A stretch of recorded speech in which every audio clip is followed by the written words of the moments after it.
Yes.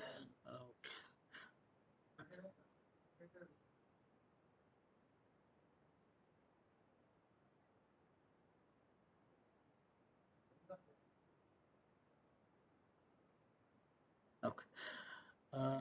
A very warm afternoon to all the participants and the honorable speaker for the session, Dr. T.V. Ramachandra. Sir, thank you so much for sparing your time and gracing the occasion and for being able to be present here with us and enlightening us with your knowledge. I would now request my beloved colleague, Professor Shreyas BV, to kindly introduce us to today's speaker for the session, Dr. T.V. Ramachandra, sir. Sir, over to you. Thank you, Girish. It's my pleasure to welcome our speaker for today's session. So that is day one, session 3, Dr. T.V. Ramachandra sir. So we'll be speaking on integrated management of municipal solid waste. So Dr. T.V. Ramachandra sir, he obtained PhD in ecology and energy from Indian Institute of Science. At present, he is a coordinator of energy and wetland research group. He is a convener of environmental information system at the Center for Ecological Science. So during the past 20 years, he has established an active school of research in the area of energy and environment. So he is a member of Karnataka State Wetland Authority, Karnataka State Audit Advisory Committee. So he was also a member of the Karnataka State Level Environment Expert Appraisal Committee appointed by the Ministry of Environment and Forest, so Government of India, and a member of the Western Ghat Task Force appointed by the Government of Karnataka. So apart from this, TVR sir is serving in many communities of NGT, that is National Green Tribunal, related to the wetlands of Bangalore. So he is a recipient of Johnny Biosphere Award for Ecology and Environment, Satish Dhawan Young Scientist Award 2007 of Karnataka State Government, ENVIS Award of the Ministry of Environment, Forest and the Climate Change, then Namma Bengalorean 2016 Award, then Karnataka State Parisara Award 2017-18. So is TVR sir has features in the recent global ranking of the scientist of top 2% scientists. So he is an elected fellow of the of Institution of Engineers, National Institute of Ecology, Indian Association of Hydrologists, then the Institution of Electrical Engineers. So TVR's Dr. T.V. Ramchandra sir's research interests are in the area of aquatic ecosystems, biodiversity, ecological modeling, Western Ghats ecology, energy system.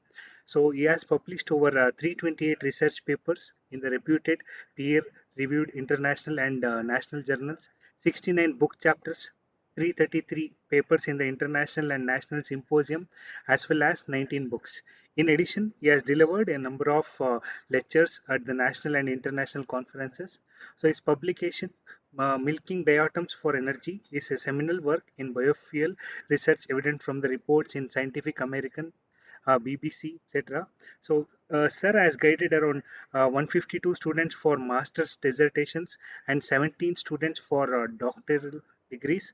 So, he teaches the courses like environmental management, principles and applications of GIS and remote sensing. So TVR sir has traveled widely across the country for the field research and also for delivering the lectures. Over 1,500 plus lecturers he has delivered at the schools, colleges, research institutes, etc. So he has taken initiative through the symposiums like popular as a lake series. So he has conducted some 12 events since 1998. So we are very honored, and it's our great pleasure to hear from you, sir. Thank you. Shreyas, sir, for introducing us to a person of eminence. I think the introduction does not do justice to the man uh, that Dr. T.V. Ramachandra sir is. Sir, we are once again on behalf of the Department of Civil Engineering, DSATM, and Management DSI. I welcome you on board, sir. Sir, over to you. You can say 1 minute, sir. I'll just Yeah, you have to allow me to share the yes, sir. content. Yes, Okay. sir. I'll do that. I'll do that. One minute, sir. Yes, sir. Sir, I have given you the presenter I right can see now. now. Yes, sir. Yeah. Over to you, sir. Thank you so much, sir. Is it all right now? Yes, sir. It is visible. It is visible and you're audible, sir.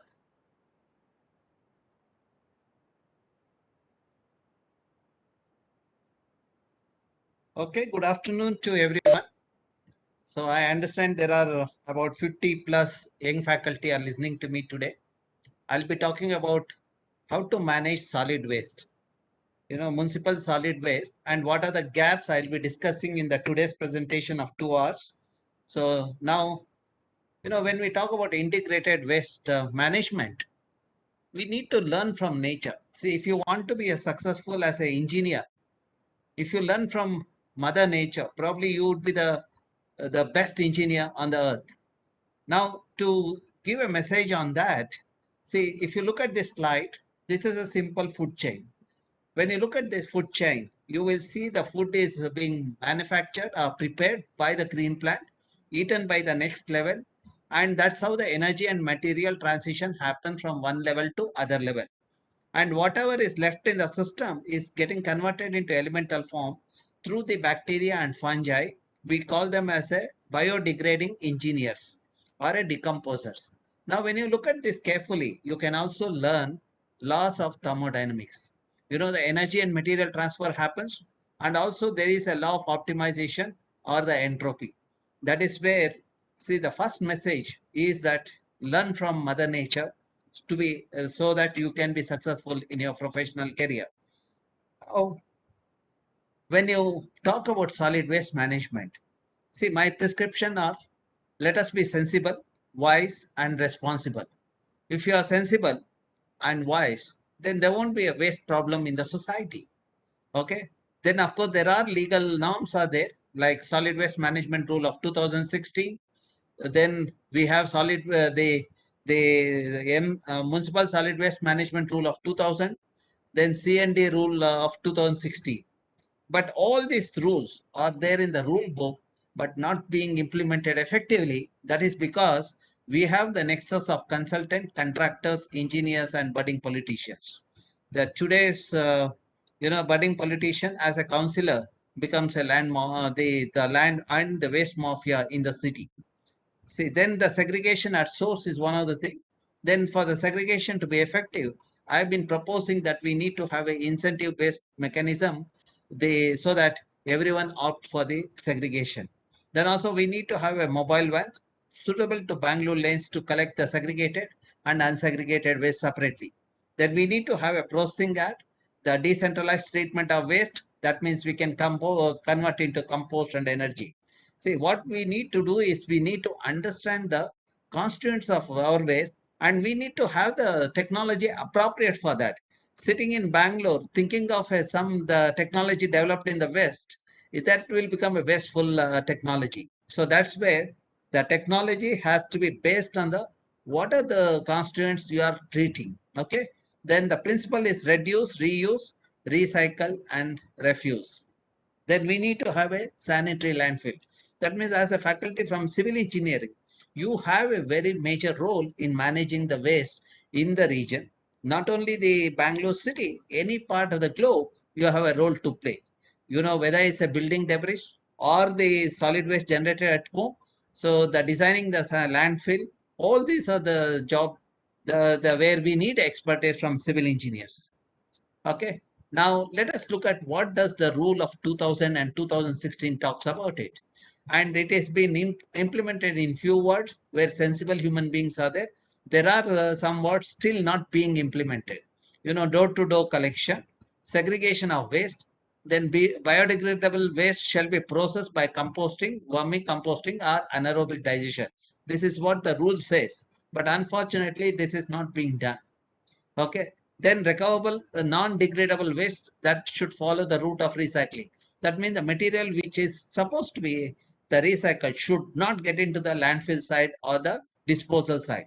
Then the final one is landfilling shall be restricted to non-biodegradable, inert waste and other waste that are not suitable either for recycling or for biological process. That means after you do the treatment, and recover energy from that and recyclable material when you have extracted, then whatever the inert material that is there, that can go to the landfill site.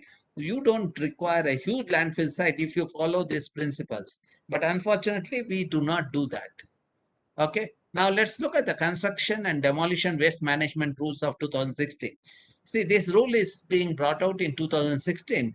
It's very unfortunate to see that cities like Bangalore still have not implemented, despite having so many engineering colleges and the experts in the city.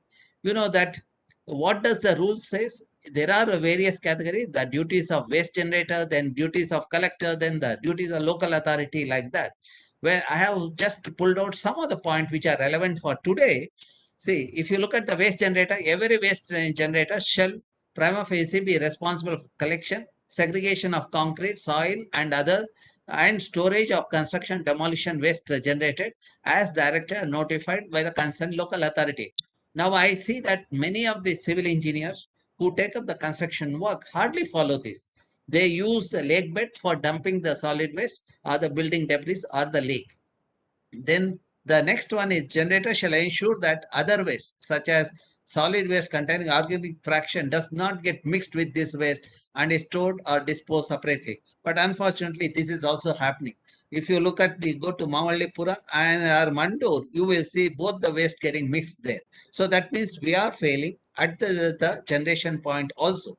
Now let's look at the authorities, local authorities.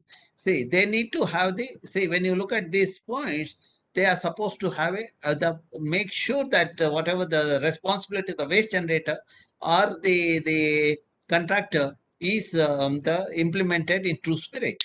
See, issue the responsibility involved, issue detailed direction with regard to proper management of construction and demolition waste. See, in accordance with the provision of these rules, and the local authority shall seek detailed plan or undertaking as applicable from generator to the construction and demolition waste. See, that means that we should have had a proper plans to make sure that these are not pilfered in the system. Charcoal stages, methods, and equipment material involved in the overall activity and final cleanup after completion of the construction and demolition. Then seek assistance from the concerned authorities for safe disposal of C&D waste contaminated within industrial hazardous or toxic material. Then shall make arrangement and place appropriate container for collection of waste and shall remove at regular interval or when they are filled, either through own source or by appointing the private players. Okay. Now these are the conditions that are put. You know, if you look at within the 12 months of bringing that law, we should have had the formulation of policy by state government. It didn't happen. The identification of sites for collection processing facility, it should have happened in 18 months. Only after the court intervened, our government has identified the site which is non-functional. Then commissioning and implementation of the facilities, the 18 months. See, there are now some private players have been identified, but the material is not reaching them. So that means there is still a gap. Though the facility has come up, there is the gap of the material not reaching the thing. That means we do not have the full proof mechanism. Then the monitoring by SPCB, of course, when you look at SPCB, the way it functions, hardly the action taken on the field. In fact, when I sit in the committee also, I have made this remark quite often in the board also.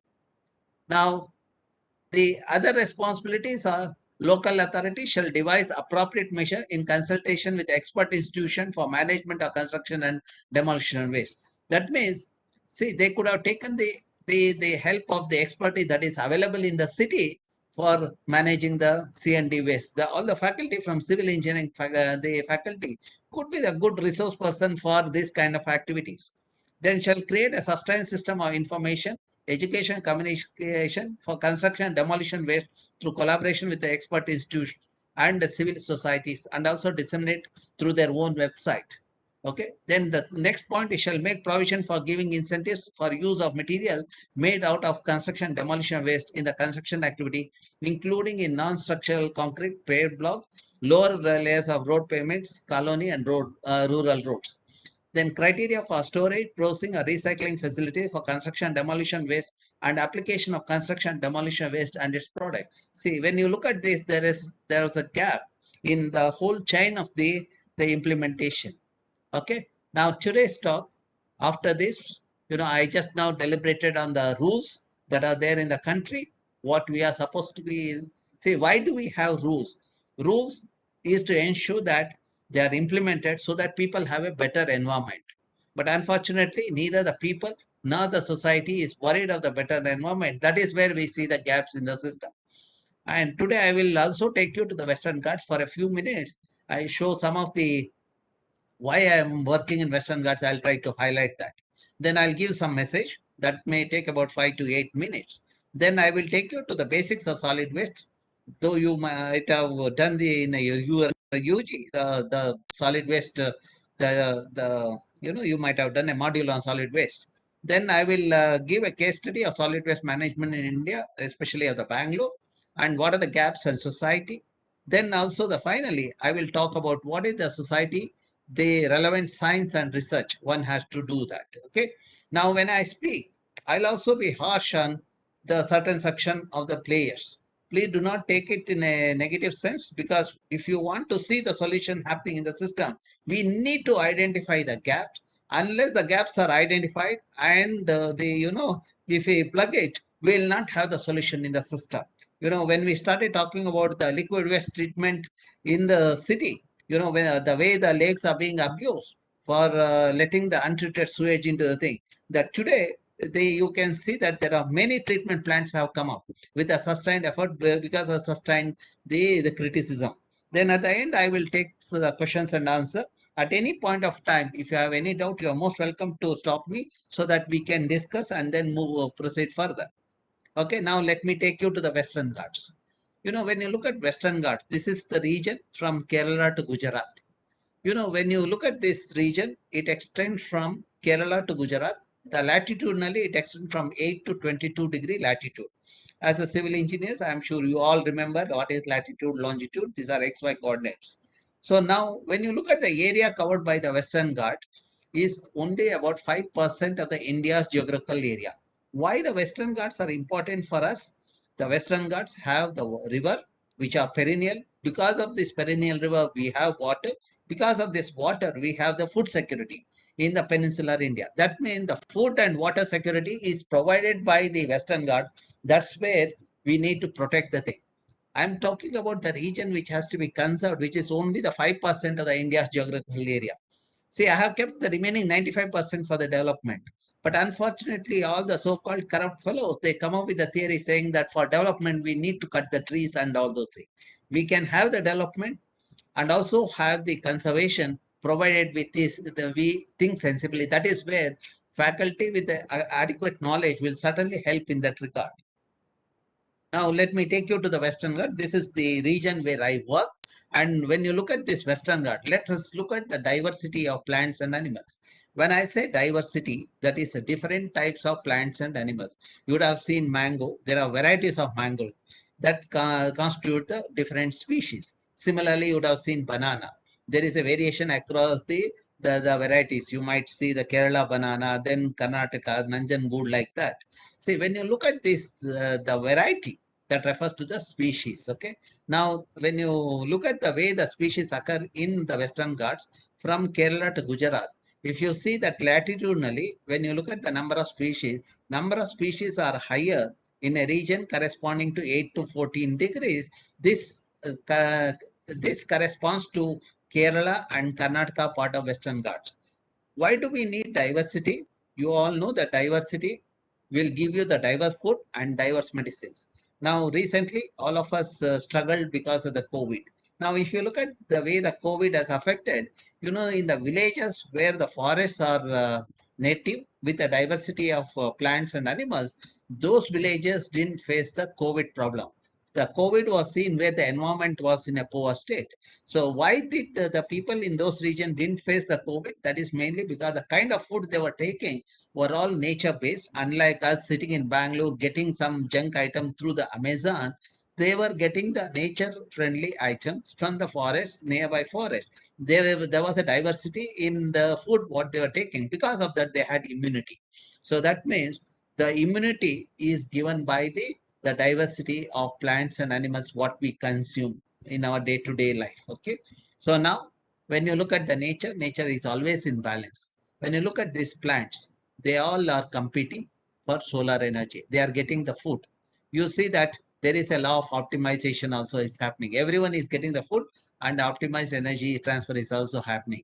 So that is what the first and second law of thermodynamics. And nature is always in balance as long as the two-legged animal doesn't appear there. Then we have the next principle, remediation. Remediation is the treatment. You would have seen people washing cloth in the river. You collect the water sample, and then 500-meter downstream you collect another water sample. When you analyze that, at the 500-meter downstream you do not see the contaminant at that point. That's mainly because the nutrient or the contaminant that are there in the because of the washing is taken away by the microorganism like algae and bacteria. Because of that, treatment happens. That phenomena is called bioremediation. Today bioremediation is one of the hottest topic. The many of the civil engineers and environmental engineers are pursuing their career in that domain. Then the third aspect is the sustainability. You all know the younger generation come, the elder ones they have to disappear.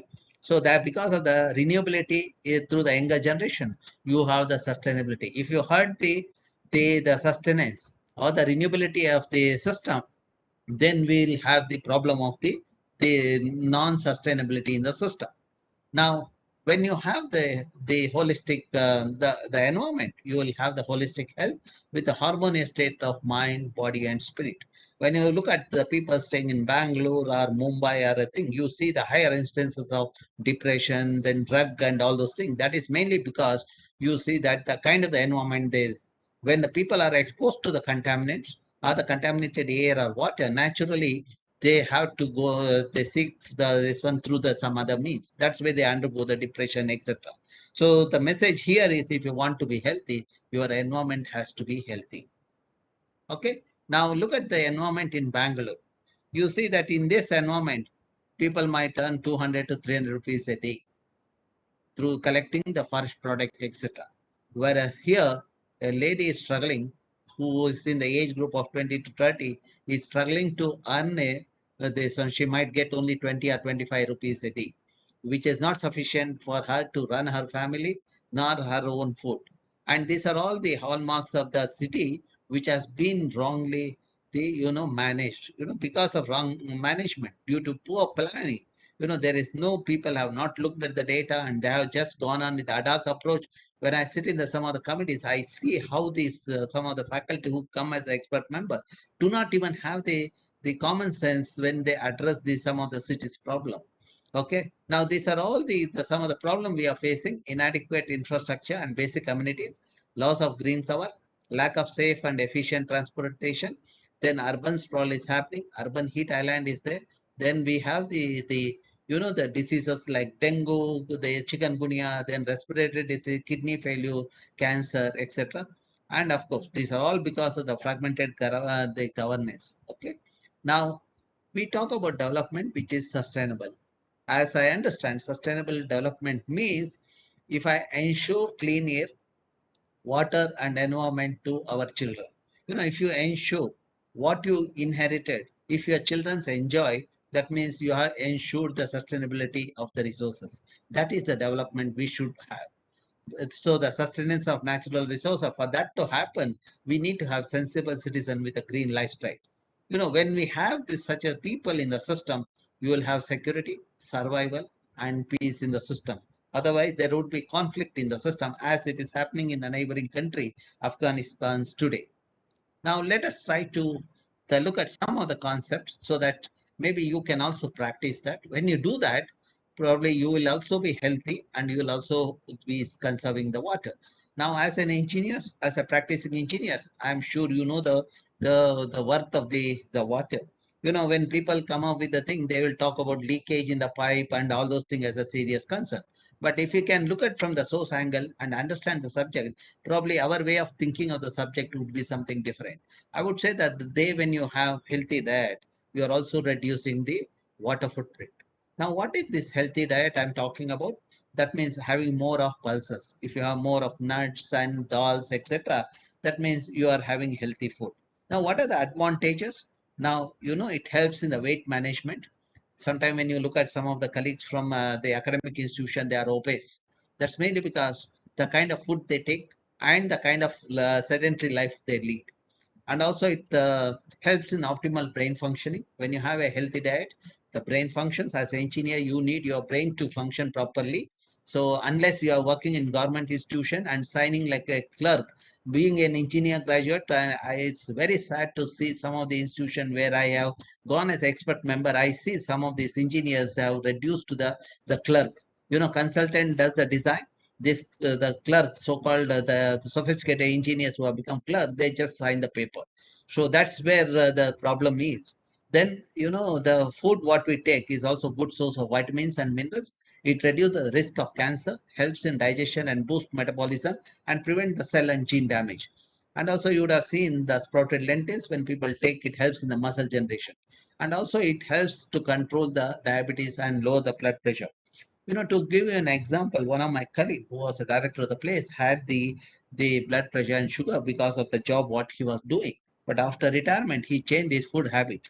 The moment he switched over to the food, if you look at his dinner plate, he has a 5 varieties of vegetable, 5 varieties of fruit, and a bowl of pulses. The vegetable and fruit each of about 50 to 60 grams. Yeah, because of the diversity, he has the health. Okay, and the pulse gives the stability in the system. Today he's about 74. He neither have sugar nor diabetes. That means the diverse food in your food plate will make you the healthy, so that you will have physiological, psychological, sociological, environmental, nutritional, emotional, and spiritual well-being. Okay, that is where the healthy diet is required. Okay, now when you practice that, we need to grow more of pulses. So let us see how much water is required for growing the pulses. So to grow a kg of pulses, you need 200 liters of water. While to grow up cereals like paddy or wheat, you need 3,000 to 5,000 liters of water. And more importantly, when you grow pulses, you know that it's not liked by the animals. That's where you can also reduce human-animal conflict. That means in the villages where the wild animal infestations are there, wild animals move in a particular path every year in search of water or the food during the dry season. When they pass through those villages, if the farmers grow the rice or the sugar cane naturally, so the crop liked by animal, that is where you see that there is a loss of life and property. Now the message here is, if you want to reduce human animal conflict, you need to have the appropriate crop depending on the level of infestation from the wild animals. Okay, now you understood how you can reduce the water requirement by having appropriate food. Now, these are my areas of research. The couple of my students have been working in the various areas. I'm fortunate to have the diverse crew where the diverse expertise of the youngsters are available. And of course, that some of the publication which have become the hallmark in the system is also evident from the kind of the group I lead. Okay. Now, when you look at my web page, it looks like this. See, you look at the research paper section. When you click on that, you will see there are the various topics. We have the publication related to that. There is a section on solid waste management.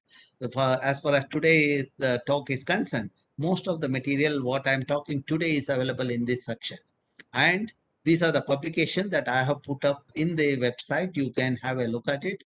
And also my journey with this so-called corrupt officials when I traveled, what kind of the problems or what kind of benefit I had. Also, I have is put in this publication. Okay, so now these are the kinds of publication I have written. There's a book on solid waste management, municipal solid waste management, and also environmental management. These are the publication I developed way back in 2000 to 2003. They are for they are suitable for open distance learning. Today we are talking about open distance learning. You are talking about, the classes, the virtual classroom and all. What I have done during 2000 to 2003, since that time, I've been doing this ODL, that means open distance learning.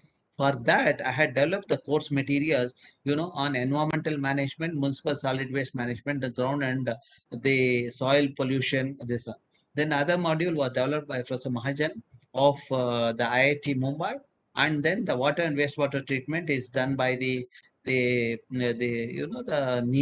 Rakesh Kumar from Niri and RN Singh from Niri wrote that module. So that's how we identified the gap in the system. Probably some of you are in that age group. When I wrote this article, probably you are also in that age group of the 28 to 35. You should be able to do that job now. Okay. Now these are the course material I had developed. So when we published that, first the Capital Publishing Company published it. Then the 2006, seeing the kind of the quality and the strength of that publishing that material, the Theory Press took over and they started using in the master program. And today I see that many of these my books are being used in the many undergraduate institutions and postgraduate institutions. That's also evident from the students whom I meet when I attend some of the conferences. Okay. It's also available in NPTEL, the course on the environmental management and municipal solid waste management. You know, I've been working on this domain for almost now the 2 decades, but I still see the gaps are there in the system. That's mainly because of the irresponsible people that are there in the system. Let us now understand what is solid waste. So you're all probably for the first time, some of you might be getting exposed to the concept of solid waste. These are the organic and inorganic waste material produced by various activities of the society which have lost their value to the first user. Now, see, you have the home when you prepare food, you have the vegetable peel, then the fruit, all those are the waste material which you throw it. Okay. Then you have the material which are packing material, cloth, plastic, glass, metals. These are all the examples of solid waste. Of course, if you look at Bangalore, the way this old age homes are coming up, we have also treated our elders as the waste. That's how the Bangaloreans have become so selfish. They don't even respect their parents and the elders at home. And I'm sure that many of you the would have witnessed such irresponsible behavior in the system. Now, let us look at what are these biodegradable and non-biodegradable waste. The biodegradable waste are the substances that are degraded to simpler compounds by the action of microorganisms. See, when you throw the vegetable peel, after a few days, you see that vegetable peel has disappeared because that's a food for the microorganism. When the microorganism consume this, it also convert that into the inorganic form. Organic to inorganic form happens, which is assimilated by the plants. You see that is where a symbiotic relationship occur in the system. We have the organism to support us, but unfortunately we have not understood the importance of these organisms in the ecosystem.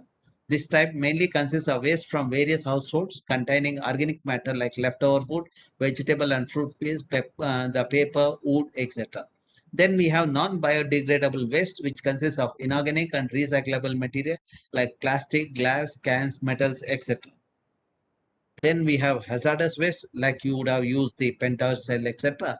Are those defined as a waste of industrial, institutional, or consumer origin that are potentially dangerous either immediately or over a period of time to human beings and the environment. This is due to their physical, chemical, and biological or radioactive characteristics like ignitability, corrosivity, reactivity, and toxicity. These are the properties of the hazardous material. If any of these things are there, then you can consider that particular material as a hazardous. You need to handle that in a different way. Then let us look at how long it takes the material to degrade. Say, for example, organic waste such as vegetable is about a week or two. Then paper will take about 10 to 30 days because it has a lignin, which takes a slightly longer time to degrade. Then you have cotton cloth, 2 to 5 months, woolen item, 12 months, the wood, 10 to 15 years, tin or aluminum, 100 to 500 years. See, wood has more of lignin. It is a slow decaying thing that you have the termite such system to degrade that. Then you have the plastic bags. We do not know. Its estimate says 1 million years, and glass bottle, which is undetermined. So now you know that why we should not use the material like the plastic, etc. It's a very unfortunate when I see the educated section of the society getting the food packed through the polythene bags and taking it home. They are so irresponsible. Because of their irresponsible behavior, the plastic is being mismanaged or misused. Now you also see that some of the people use this bottled water, the Bisleri and such brand. I have analyzed the constituents of this, for example, the water in the Bisleri bottle and the food that was taken in the polythene bag, that we have looked at that these all this material, the food material had dioxin. Dioxin is a carcinogen which introduces cancer in the system. That means when you pack food from the hotel for your children or for your wife or a spouse at home, you are essentially taking the cancer home. So this is where you need to understand the convenience should not be the order of the day. So when you become the irresponsible, so you will you will opt for the path of convenience. When you are responsible, probably you will be more sensible. You will make sure that you lead a healthy life and also make sure that everyone at home are healthy. So now we understood how these waste people are there in the system. Let's look at the waste composition. See, we have done the analysis. We have been doing it quite regularly from 2000 onwards. So if you look at the fraction of the waste that is there, major component is biodegradable. Waste composition vary from one place to the other place, depending on the climate, kind of the society that resides. Some people who depend on the packaging material, you might have more of the plastic, etc. So now when we look at the traditional Bangalore, you see that major fraction is organic. The above 65 to 70% to 80% is organic. Then you have paper plastic is about 8 to 18%. Then cloth is about 2%. Then you have other constant, which is quite negligible. That means if you are talking about technology to handle this waste, I would say we should go for managing the organic waste. Organic fraction of the waste that is decomposable. That means the best thing is to have either the composting or the biomethanation. The food material which doesn't have the food which doesn't have the lignin, etc. The best way is to have the biomethanation and the for the material like the husk, etc. What you have the packing material. So for that handling that you need to go in for the the composting. So that means depending on the kind of the waste that you generate at home, you can have the treatment. Treatment could be the biomethanation or and the composting. Composting or this add waste and all those things are the suitable for the composting. Now, the rule of 2000 and the solid waste management rule of 2016, if you look at earlier, we had a rule for municipality. Then the government realized there is not much difference between urban and rural area. So that's why they reframed the rule, which is called as a solid waste management rule of 2016.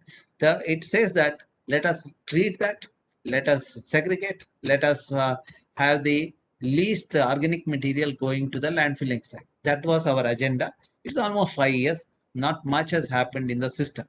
Okay. Now, when you look at the management of solid waste, these are the functional elements. See, you will look at the generation, where the waste is generated, how to store that, the collection, how to collect that, then transfer and transport, then processing. It could be the composting, incinerator, then recovery and recycling. That means the material which could be recovered and can be recycled. You will segregate that. So, and then whatever is the leftover goes to the disposal. That means about 80 to 90% of the waste could be handled by this. Only 8 to 10% has to go to the landfill site. Now, a city like Bangalore, which generates about 3,000 to 3,500 tons every day, if you are taking the entire the waste to the Mavaldipura or Mandu, naturally you need a space constraint. You will have a space constraint. But what we should have done is we should have opted for the treatment that is where 80 to 90% of the organic fraction you could have removed and you could have handled. That means you could have converted waste to the wealth. But to do this, where are the sensible people?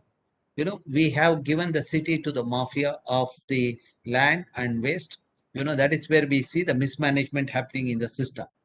Now, let us they look at the sources of waste. Which sector generate how much waste?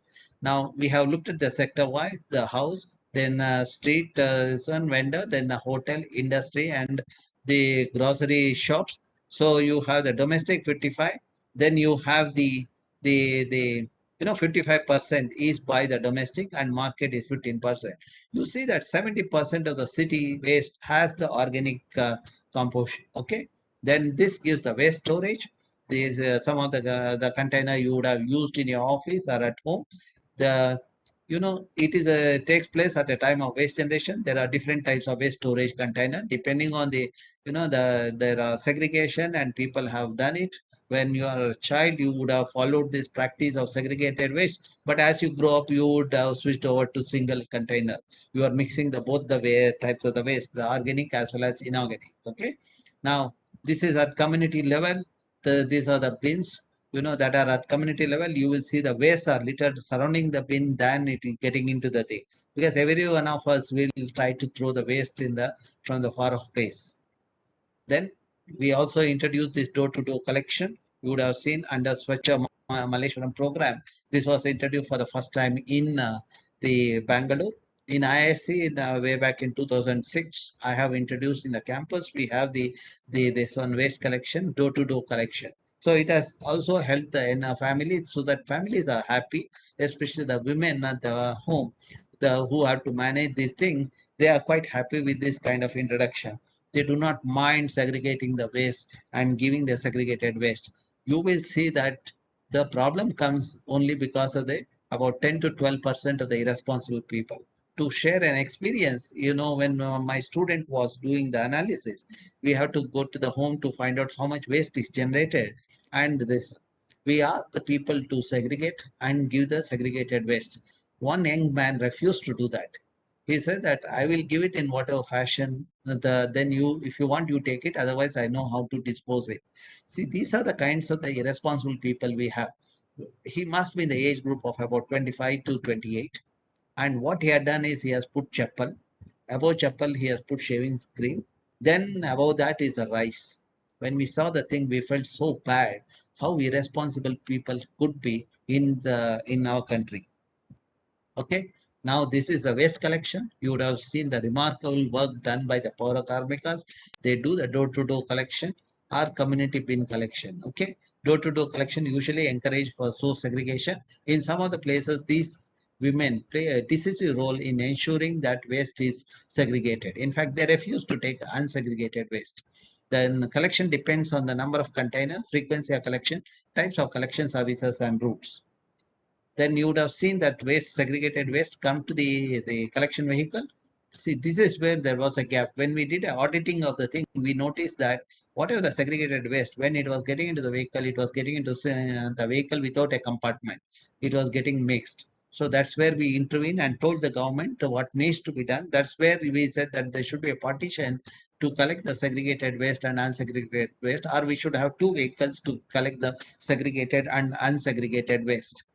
Okay, then the waste transportation is the next the process. You would have seen this kind of garbage vehicle, the collecting the waste. It is a waste transportation, is transfer of stored waste to final processing sites or disposal site. It is important to avoid bin overflow and littering on road. See, wherever people are the demanding, there is the bin with the enclosures are there, whereas the where people are not taking part in the decision making or in the implementation, you see that littering of the waste happens. Light and covered vehicles are used for waste transportation. Transfer station plays an important role in the waste transportation. Now, at the transfer station, the segregation of the waste happens. Even if you have given the segregated waste, still it undergoes the next stage of segregation where recyclables are collected and sent for the recycling. Then let us look at the transportation practice the currently. Around 96% of transportation vehicles have mesh to avoid garbage fall during transportation. But transportation is not efficient. It leads to the open dumping or illegal dump of waste. So when we did a study, we noticed that there are about 190 locations where the illegal dumping was happening. This is the report we gave to the court, High Court of the Karnataka, and High Court also came up with strongly on the BBMP, and they asked to stop the littering in the city immediately. But unfortunately, even the court order has not been implemented in Bangalore. Now, the final stage is the waste treatment. The method suitable for Indian waste. If you are an Indian, then you will be more organic. When you have more organic waste, then you can have the composting or the and biomethanation. As I said earlier, for the food waste, it doesn't have more of lignin. Biomethanation is a right approach in which microbial action is anaerobic condition. It produces methane-rich biogas, while the composting is an aerobic treatment which produces a stable product, compost which can be used as a manure or a soil conditioner. There are some faculty are doing a marvelous job in this regard. I should mention Dr. Sham from NIE, who has designed the family level biomethanation plant, which is quite popular in many parts of the Karnataka. We need such faculty who have the sense of belonging for the country and who give the technology that is required for the country. That is where when they give the technology which are accepted by the society, we have the solution for the problem also. That is where as a engineers, you have the responsibility on your shoulder to provide technology which solves the problem of the city. See, you have no right, as an engineer, we have no right to criticize the system. Our job is to give the solution. That is what is the responsibility of an engineer. But unfortunately, today's engineers hardly understand this responsibility. Now, let us look at what is the current the treatment practices. Let us look at Mavalipura and Mandu. This has both the organic and inorganic fraction. That means the segregated waste is not reaching the government designated disposal site. These are the technology the people have, enterprising people have done. See, one lady came up with a three-pot, this one, which is quite popular in some of the apartment. At the local level, at the resident, the welfare association level, people have designed the biogas plant or the composting. So this one, there are some NGOs in Bangalore like Sahas and other NGOs. They do this kind of a very good job of handling this organic fraction and giving the solution to the apartment complex, etc. The Mavallipura and Mandur have a capacity of 600 ton per day and 1000 ton per day of waste. You can see that after this one few years, when these are filled with the waste, then what will happen to the city? Now, the next stage in the waste management is the recovery and recycling. It includes various techniques, equipment, and facilities used to improve both the efficiency of disposal system and recovery of useful material and energy. Recovery involves the separation of valuable resources from the mixed solid waste delivered at transfer station or processing plant. This involves size reduction, density separation by air classifier, magnetic divisor for iron and screen for glass. So that means in the transport station, you will have this kind of the machines to segregate the waste so that you can take out the material as per their constituents. Now you would have seen this gentleman doing a wonderful job in the city, the Kabaddi Wala. See, when I gave a talk in one of the place, in Madhya Pradesh, sometime back, I noticed that the group of youngsters who are doing undergraduate course in their final year, they came up with the kabadiwala.com. Today it is a million rupee company with doing a marvelous job of managing the waste in the region. So we need such enterprising youngsters, and for that enterprising youngster to think, we need an enterprising faculty. That is where this kind of faculty development program should help. When you listen to people like Professor Jagadish with a vast experience of 30 to 40 years, certainly you are benefited from that kind of knowledge. So now the waste disposal is the final, this one. Disposal is the ultimate fate of all solid waste, whether residential waste or semi-solid waste from municipal and industrial treatment plant, incinerator residue, compost, or other substances that have no further use to the society. That means the waste that has become completely inert should go to the landfill site. Thus, land use planning become a primary determinant in the selection, design, and operation of the landfill operation. See, unfortunately, when the city planning happens, hardly the planner thinks about the landfill location or the disposal site location. So now the deviation in this one, the solid waste management practices, if you look at the community bin collection and door-to-door collection is happening. These are the transportation. This is if it is segregated waste, then at the when it comes to the transfer station, you will take out the recyclables and it will go to the recycling unit. And then the organic fraction will go for the treatment like either the compost or the biomethanation plant. Then finally, the inert material will go to the landfill. But unfortunately, at this stage, you see, since there is no processing here, it is getting into the the disposal site, creating a havoc in the system. That is where the deviations are happening. Then as a faculty from engineering college, you could see there is an engineering college in every ward. There are cluster of engineering colleges in the thing. But unfortunately, because the people do not take part in this kind of the monitoring, there are gaps in the system. So now these are the thing you would have seen in the disposal site. Organic waste is reaching the disposal site. There no segregation for recyclable and reusable item. That means everything is getting there, together there. The battery is there, bulb is there, then the cloth is there, organic material is also there, which also indicates the lack of planning and management of existing and upcoming landfill sites. Okay. Now you will see a board saying unauthorized dumping. This is on Mysore Road, but you see the dumping happening there. When you look at this material, see, these are construction demolition debris that could have been converted into useful product. But unfortunately, we do not do that. Say, as an engineer, you should come up with this kind of the solution. Probably the Professor Jagadish is going to talk about how to convert this into useful product in the next lecture. Then you can see this kind of dumping happening everywhere. Okay. Now let us understand what are the factors that affect the solid waste management. Quantity and characteristics of waste. As I said, Indian waste are organic. That means we need to understand the characteristics of waste to handle it. Then you have climatic and seasonal constraint.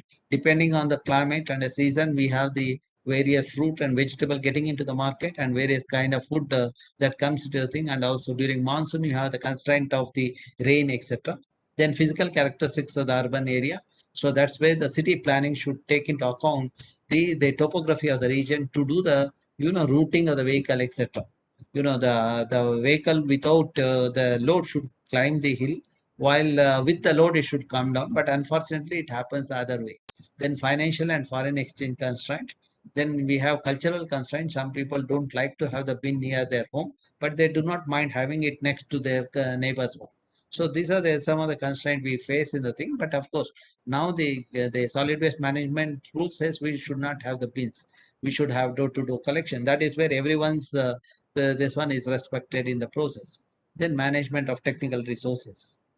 So now let's take up the case study. The government of India came up with the Swachh Bharat program, which not only creating the toilet, it is also managing the solid waste in the locality. The agenda over here is when the city or when the region is kept clean, there won't be any the disease vector, so that the people do not have the diseases and our children will be healthy. So this is what is being this one. But fortunately, some of the taluks have done the solid waste management effectively. In fact, in Uttara Kannada district, I say the Karwar is doing a wonderful job. Whereas there are other districts where there is there is a gap in the Swachh Bharat program. See, this is what, as an engineering faculty, you can make sure your students at least learn how to manage the solid waste. Once they understand how to manage the waste, they will manage their home and also society properly. If you do not train them, then probably they'll become a looters. That's what I see in the current generation of engineers working in the government offices in the system. Now, let us look at what are the problems. This is where I am very harsh on the system. You see that we have a problem of irresponsible citizen because they do not segregate. We have the problem of the thing. Then, of course, we have weak regulatory mechanism. I do not know who are these people. They do not even have a spinal cord to take action. Then we have inefficient municipality. They are inefficient as far as executing the work, but as far as looting the resources, they are quite efficient. And I see that contractor, engineer, and corrupt bureaucracy in excess. See, if you are talking about managing the solid waste, first and foremost thing, as a academician, as a engineer, as a trained professional, we need to break this nexus. See, that's what I have been trying to do that. And of course, I also, in their hit list also, because of that, my stand. Okay. Now let me take you to the Bangalore and understand what is happening in Bangalore. What are the problems? So the next 30 minutes, I will elaborate on the kind of the waste generated in the Bangalore city and what needs to be done. See, when you look at the city, which was a garden city in 1973, became a garbage city in 90s. And today it's almost a dead city. You have you can say, how do you define a city which is as a dead city? When the lakes froth with the occasional fire, it indicates that city is dying. When a person at the end of the thing, he will also froth. So that is when he is under shock. That is the same thing is happening to our natural resources like lakes and parks, etc. let us look at how the Bangalore was in 1800. When Bangalore was created during 1800 by Kempe Gowda, the city had 1,452 water bodies, 82% is green cover. Because of that, temperature in the city during May month, that is summer month, was 14 to 16 degrees Celsius. But now when you look at the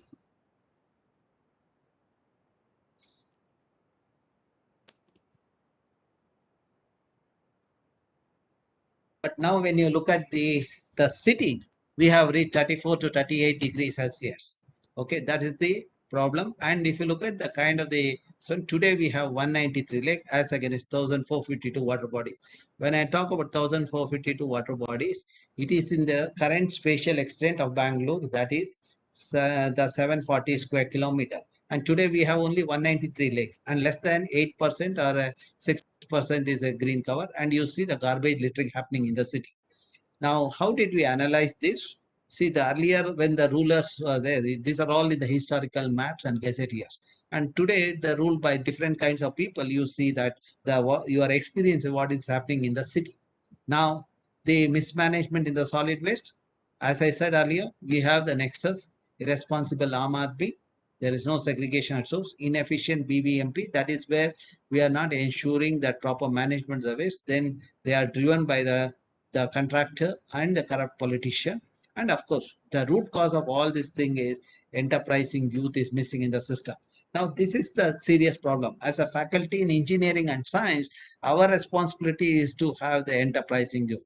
When youth become enterprising, they become responsible. That's what we should be doing. And that's the direction. Now, hardly when I look at some of the engineering colleges, the strength is supposed to be 60 students. Hardly 14 or 15 take part in the thing. And somehow the management is keen on, so they push those students who don't even attend the classes. Today's the students who do not attend the classes, if they become an engineer tomorrow, or the doctors, MBBS also similar thing happens. When I go to the MBA, the colleges which offer the MBBS degree, I see the similar situation happening there. That means we are, as a faculty, we are lacking in our duty to make sure that there is a discipline in the young youth in the system. So now the Bangalore became a Bengaluru. Bangalore was a garden city. Bengaluru became a dirty city, polluted city, garbage city, land grabber city, and arrogant egoist paradise. It is supposed to be a smart city, but unfortunately, we do not have smart people, smart bureaucracy, and smart politician. That is where the city has become a dead city. Okay. Now, to demonstrate this statement or to substantiate this statement, let us look at what is happening in Bangalore. The unplanned urbanization is happening. We are losing the trees and wetland, which are carbon sink also. There are poor management of natural resources, and we have adapted the architecture, which is supposed to be for European or climate. I do not understand why those building, the glass facade has to come to our climate. This one. That is where I see that our engineers lack their integrity and their capability to assert what kind of building architecture should be there in the city. The city where the climate is tropical, we should have had the climate, the architecture which doesn't keep the inside place warm. That is where you should have the well ventilated architecture. But what we are having is the glass facade building. In the process, the electricity consumption has increased. When you have higher electricity consumption, naturally you will have higher emission in the system. And of course, coupled with the increase in the building and people, you see the higher use of vehicle. That is where vehicle pollution. In addition to that, we have the solid and liquid waste, which is not being managed. We have the thing. All this is because we have poor environmental literacy.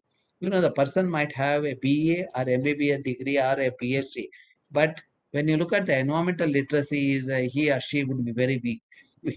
When we did a study on the environmental literacy in Bangalore, general literacy in Bangalore is 85%, 85.8% next to Mumbai, where it is 88%, where people can read and write.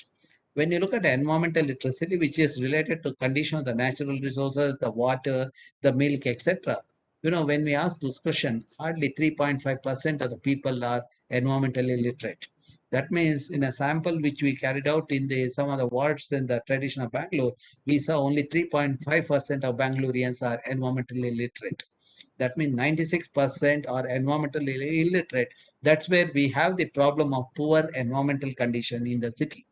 So now, see, the unplanned urbanization has led to the loss of ecosystem, which has enhanced the pollutant in the system, which is leading to the global warming. And the consequence of global warming is the changes in climate. That's where you have the rain when you don't want it, and you have the floods and drought situation in the region. So now let's look at how Bangalore topography has changed. Using remote sensing data, we have analyzed that. You all know that satellites were launched way back in 70s. From 70s, every 21 or 30 days interval, you get the picture of the Earth. Not only Bangalore, any part of the globe. Some of you might be teaching course on remote sensing and GIS also. When you look at this analyzed data, you can analyze that using artificial intelligence. Today, the technology is there, deep learning is there, and the big data is available. The huge data is available. This spatial data from 1973, every 21 or 30 days interval, you can imagine what is the kind of data you have. You can try all the latest technique to classify the data. That's what we have done. When you analyze that, you see 68% is green. Green is the vegetation. Then blue is the water body. Yellow is the open space. Red are the building. Only 7.97% in the core area had the buildings. Of course, at that time, Bangalore was only 200 square kilometer. Then you see in the 90s, you see that with the industrialization, the city, the Pune and Koramangala, you see the land use changing. The more and more red is coming. Then in the 99 and 2000, you see at outskirts, ITPT sector started coming up. With that, you see the changes happening in the peri-urban area. Then 2008, you see the intensification happening. Then 2019, you see 81% of the landscape is covered with building. Only the 3.98% is under the green. As per the norm, we are supposed to have 33% green cover. Why you need 33% green cover? Our study shows that when you have 33% green cover, you will have sufficient oxygen, and also the groundwater recharge happens in the region. So that means we have made the city without oxygen. And of course, with the COVID, our oxygen demand went up and we had further problem in synthesizing oxygen also.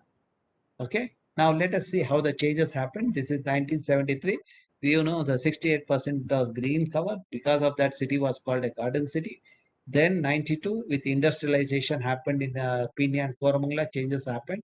Then you see 2000, ITBT sector started coming up. Then you see intensification happening. So that's where 2021, you see that 85% is covered with red, while the 2.98% is under green.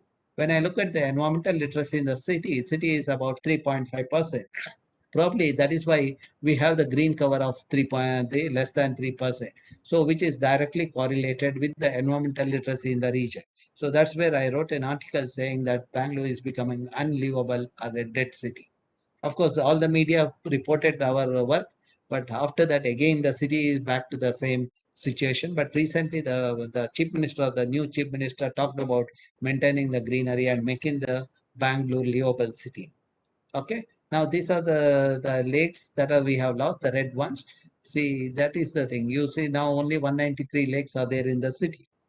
Okay. Now, why do we need lakes? See, hardly the Bangalorean know the importance of the lake. When lakes are there, groundwater recharge happens. See, we have done a study in a region where the lakes were there. And when lakes were removed, how we lost the groundwater. For example, Nagshettihalli, when the lake was there, the surrounding area had a groundwater at 80 to 100 feet. When the lake was removed, in 4 or 5 years, it went down to 600 feet. Today, it has gone down to 1,900 feet, and that region doesn't have water. And some of the localities like, KR Puram and Whitefield, etc., where the groundwater table is more than 1,000 feet, you don't have the water in the region or the scarcity of water.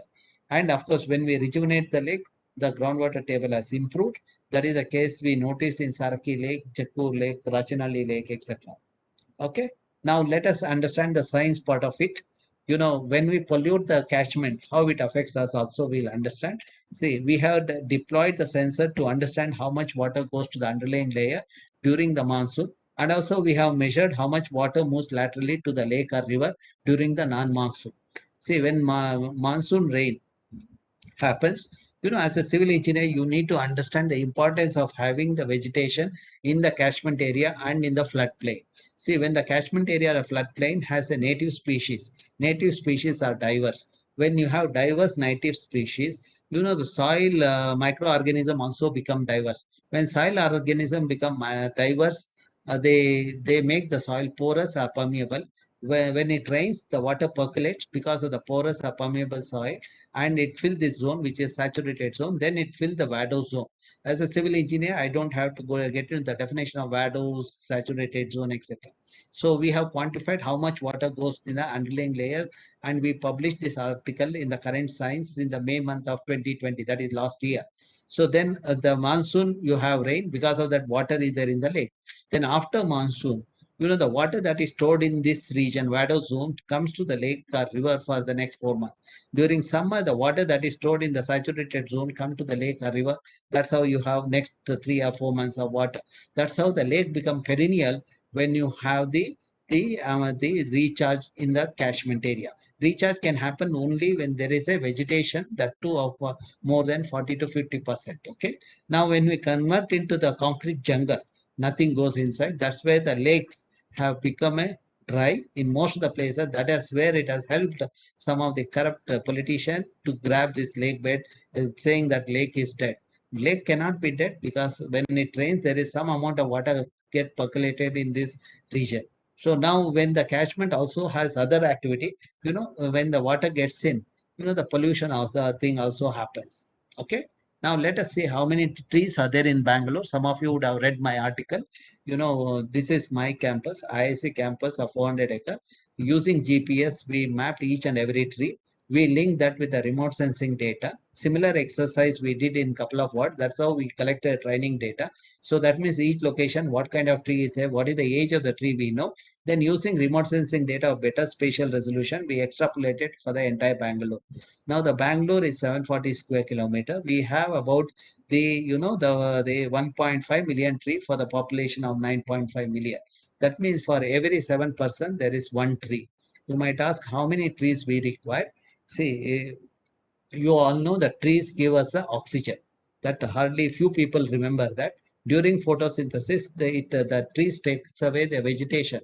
During photosynthesis, takes away the carbon dioxide from the environment, convert into the glucose, and it also releases oxygen. When you breathe, I'm sure all of you are breathing today. So when you breathe, you give out a carbon dioxide to an extent of 540 to 980 grams per person per day. That means 980 grams when you are young, 540 grams of my age group, the senior people. So that is this one. Now 1 hectare of tree takes away about the the about 6 to 9 tons of CO2 per year. By that ratio, for every human being, there should have been a 7 or 8 trees. But what we have in Bangalore is 7% one tree. The exactly opposite situation. That's where we have oxygen deficiency. Some of my colleagues who are staying outside, who are seniors, have to use oxygen cylinders during the night. Now, of course, with the COVID, the situation has become much more dangerous. Okay. So this is the summary of what I said so far. Now, when you look at the trees, people have talked about it, our ancestors have talked about it, and our scriptures talks about it. If you look at the Bible, at least there is a 720 times there is a mention why the nature has to be respected and conserved.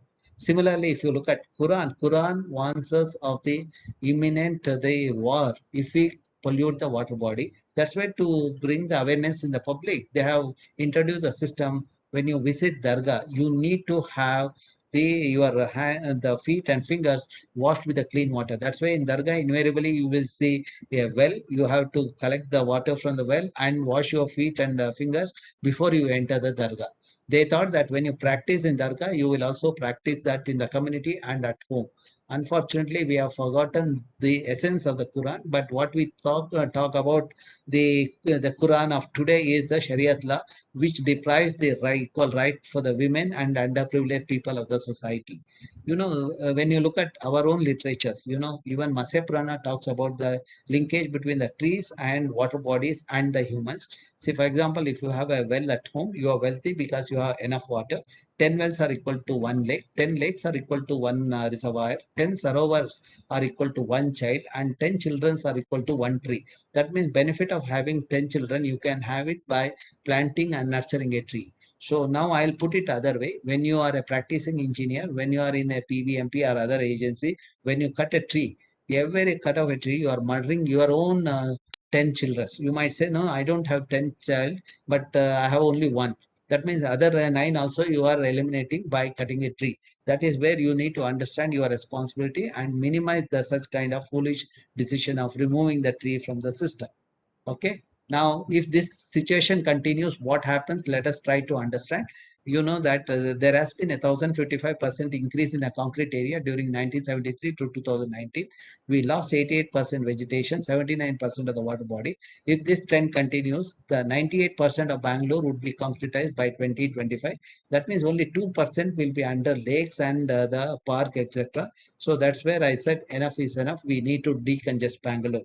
As a civil engineer, you might think that, okay, having more and more concretized building might help the society. You are only giving the building, but not the environment. What your children require is the oxygen and water. They can reside anywhere, but if you don't give the oxygen and water, they will die of that. So that is where we need to manage the system. See, if you can have that management, what I am proposing is the ecosystem approach. Let us maintain the physical and chemical integrity of the system, then only you will have the biological integrity. By altering the physical integrity, that means changing the river course or making land use changes in the Western Ghats region, then polluting the system, you will also hurting the biological integrity. Okay.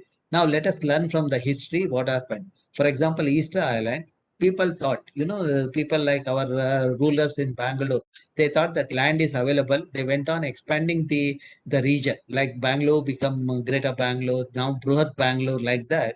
It went on like that. But one day the island has to die because of scarcity of water. That is where even though the land was there, people couldn't survive because of the scarcity of water.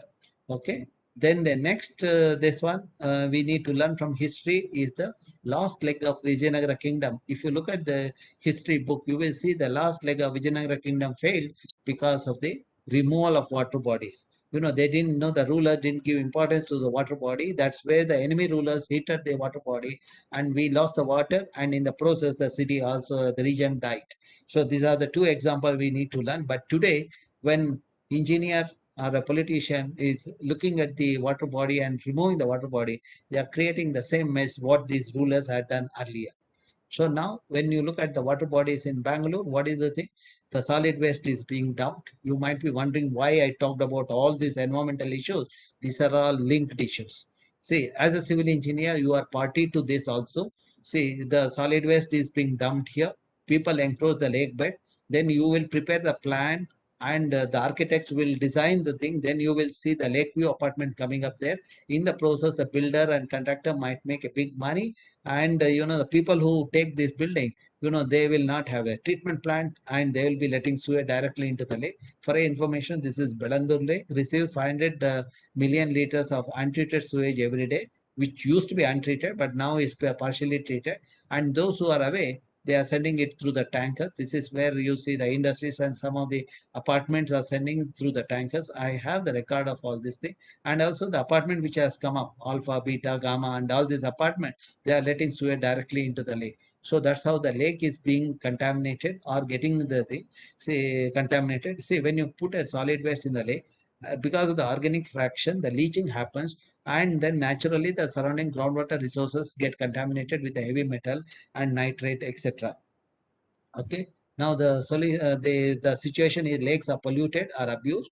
The rainwater harvesting is suboptimal. No reduce, reuse, recycle, and sewage diversion, river diversion has become the agenda of today's engineer. I would say that is the greatest sin the engineering fraternity is doing today. These are all false ideas. Some of the experts who come for the minor irrigation department and all, when they argue of the sewage diversion, I pity their level of knowledge and understanding of the subject. So I hope that you people will not do the same mistake as they have done it during their professional career. So now, say when the lake is not polluted, it looks like this. When the lake is polluted, it will look like this. Profuse growth of invasive weeds like these are water hyacinth. They have covered the thing. They form a 2 to 2 feet the depth. They become a hardy surface. When it covers the water body, it doesn't allow the sunlight to penetrate. In the absence of sunlight, you will see the lake die. See, otherwise, when you let some amount of sewage, as it moves towards the outlet, the treatment would have happened because of algae and bacteria.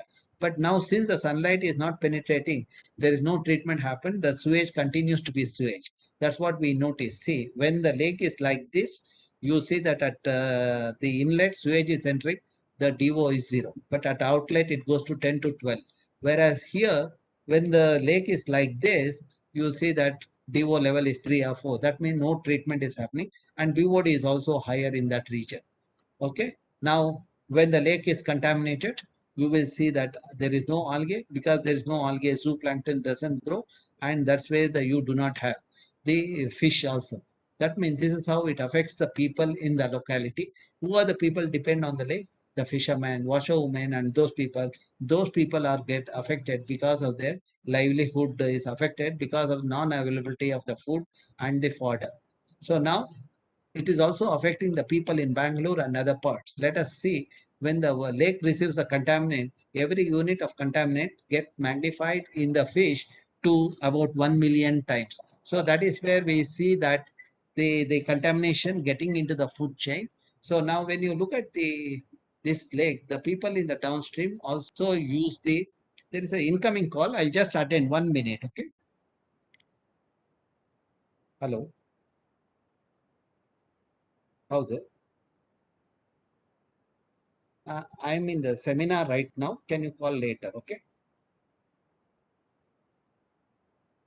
I'm sorry. Okay. Now this lake water is being used by the farmers to grow the vegetables like pudina, spinach, and all those things, radish, etc. So now we collected the sample of this vegetable, fish, and also the fodder that grows in this the lake. The vegetable goes as a fodder. The green vegetable or the water hyacinth goes as a fodder to the livestock. We analyze the milk sample also. Fish, milk, and vegetable all have the the contaminants like heavy metal. As you know that when heavy metal get into the food chain, there are increasing instances of kidney failure and cancer in the city. The data I have published this about 2 months back. This article is available online. We analyzed all these constituents. We also linked that with the kidney failure in the city. Kidney failure, which was 1 in 1 lakh about 12 years back, today is 1 in 5,000. Every alternate house has the patient with a kidney failure. Only when this kind of tragedy happens at home, people understand their mistake. But till then, the people continues to be responsible. One of the message here is, when they mismanage the solid and liquid waste, the contaminant is getting to us through the food. Whether if you say that you are a vegetarian, even the green plants and all carry the heavy metal. If you are a non-vegetarian, still through the fish you get it. So that's why we will pay the heavy price if we contaminate our the natural resources. Now, let us also look at the worth of the ecosystem. Say, for example, if the lake is unpolluted, it gives us the fish fodder to an extent of 10,500 rupees per day per hectare. This is in Rajanalli Lake. In the same catchment, we saw another lake, Amruthalli Lake. The value is about 20 rupees per day per hectare. People are not getting the fish or the fodder because you see that lake is polluted by the distillery. One industry is polluting the lake. Because of that, local people have lost their right to live. Otherwise they would have got the goods to the extent of 10,500 rupees per day per hectare. But now they are getting only 20 rupees per day per hectare. So now these are the other examples of the lake getting polluted. You would have seen the reports of Vartur and Balandur Lake getting froth. When the lake has the froth or fire, it shows that we are mismanaging the lake ecosystem. We are contaminating the thing. Presence of when you look at this froth, the constituent of froth is because of the phosphorus. Phosphorus are used as a softener in the detergent. That is where the frothing is happening. When you put a detergent and stir it, you see the froth happen. Similarly, in the lake also, major part of the phosphate that is getting into the lake get trapped in the sediment during monsoon. Pre-monsoon,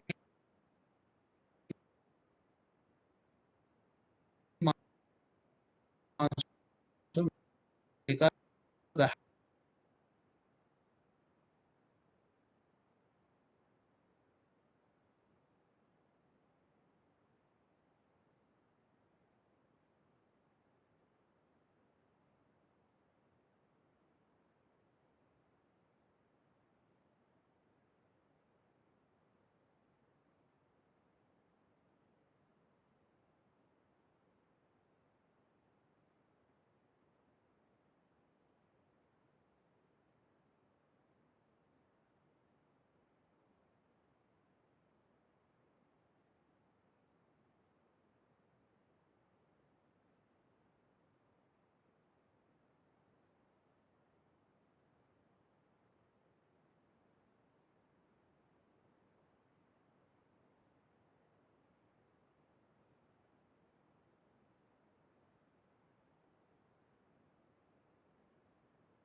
and he used to give the remedial measures.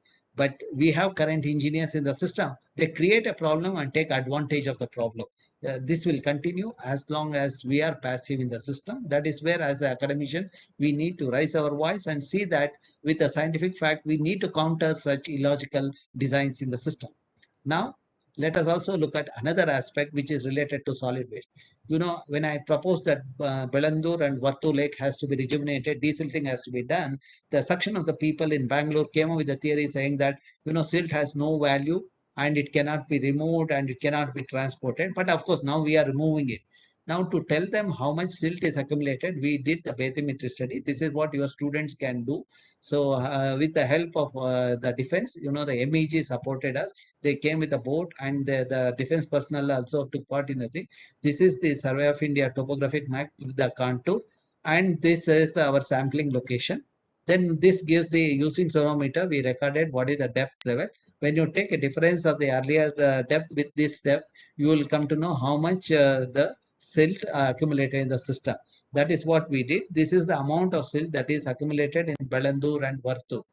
This is done by one of my student who was a civil engineer, the postgraduate in civil engineer, but and did the doctorate with me. So when I analyze that, we have about 3.87 million cubic meter of sediment in Vartu, and Belandur is about 6.6 million cubic meter. When I said the bureaucracy said it is a huge quantity, we cannot handle it, then I have to tell them that this is also a resource. That's where we did the elemental analysis. We looked at what are the constituents in the this one, and what is the use value of that, or how much nutrient is there in the this one. We also analyze the heavy metal to see whether heavy metal is in the higher proportion, but most of the metals were in the lower proportion. So that way it is not hazardous. Okay. Then we looked at the kind of this one. What is the kind of the income people can get if we use that as the nutrient? These are rich in nutrient. It can be used as a fertilizer. The worth is about the 10 to 11,000 crore rupees. That is the worth of that silt. So then we also looked at the other engineering aspect. But most probably the Professor Jagadish will talk about it. We looked at the quality of the silt and sediment that is there in the thing, and also in terms of volume, we did the physicochemical analysis.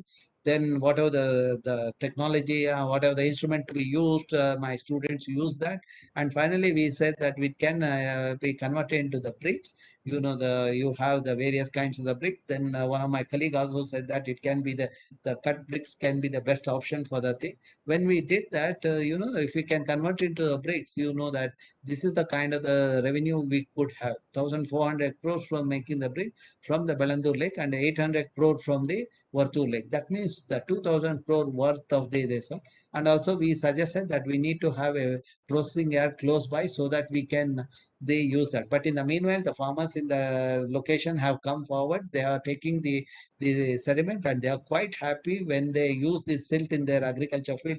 There was a bumper crop last year. That is where farmers also felt IIC is solving their problem. Okay. And also when we looked at the nutrient constituents in the silt, if you look at N, the nutrient in that soil could fertilize the soil in the Punjab, entire Punjab. Similarly, P, phosphorus, it can the fertilize the soil in the UP. If you look at potash, it can fertilize the soil in AP. That is the kind of the resource we had, but none of these Bangaloreans, the bureaucrats and EGM wanted to handle that. But fortunately, local people came forward. Today, rejuvenation is in process, and desilting of the lake is happening. Okay. Now let's look at the other this one. Now I have come to the concluding part of my talk. I will also highlight what is the society relevant research I have done during the last 2 decades.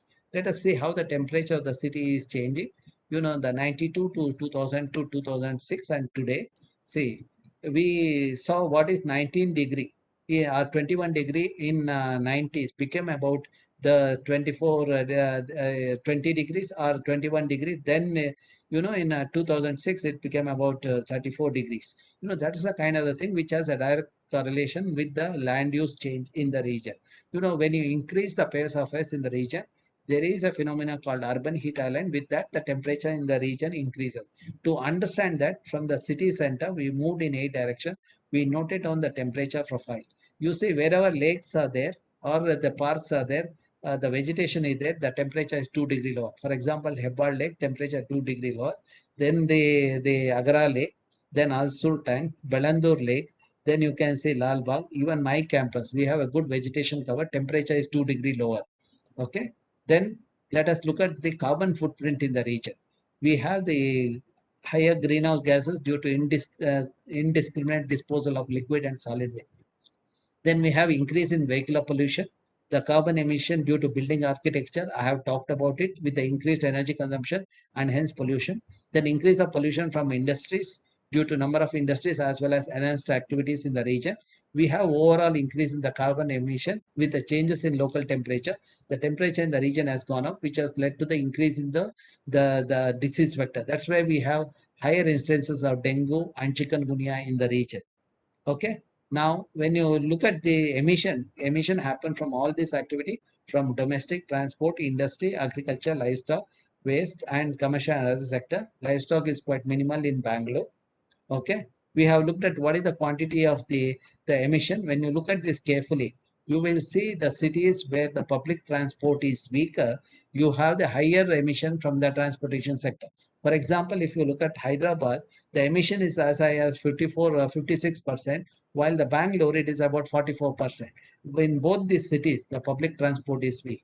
And when you look at in Bangalore, the two-wheelers and the four-wheelers, the two-wheelers is about 60 to 70% of the commuters, while the remaining is by the four-wheeler. They are contributing to this pollutant in the system. So the best way to mitigate this pollutant getting into the air because of the transportation sector is to improve the public transport. That's where the metro and the buses will help, which has to be cost effective and also secure for women and children.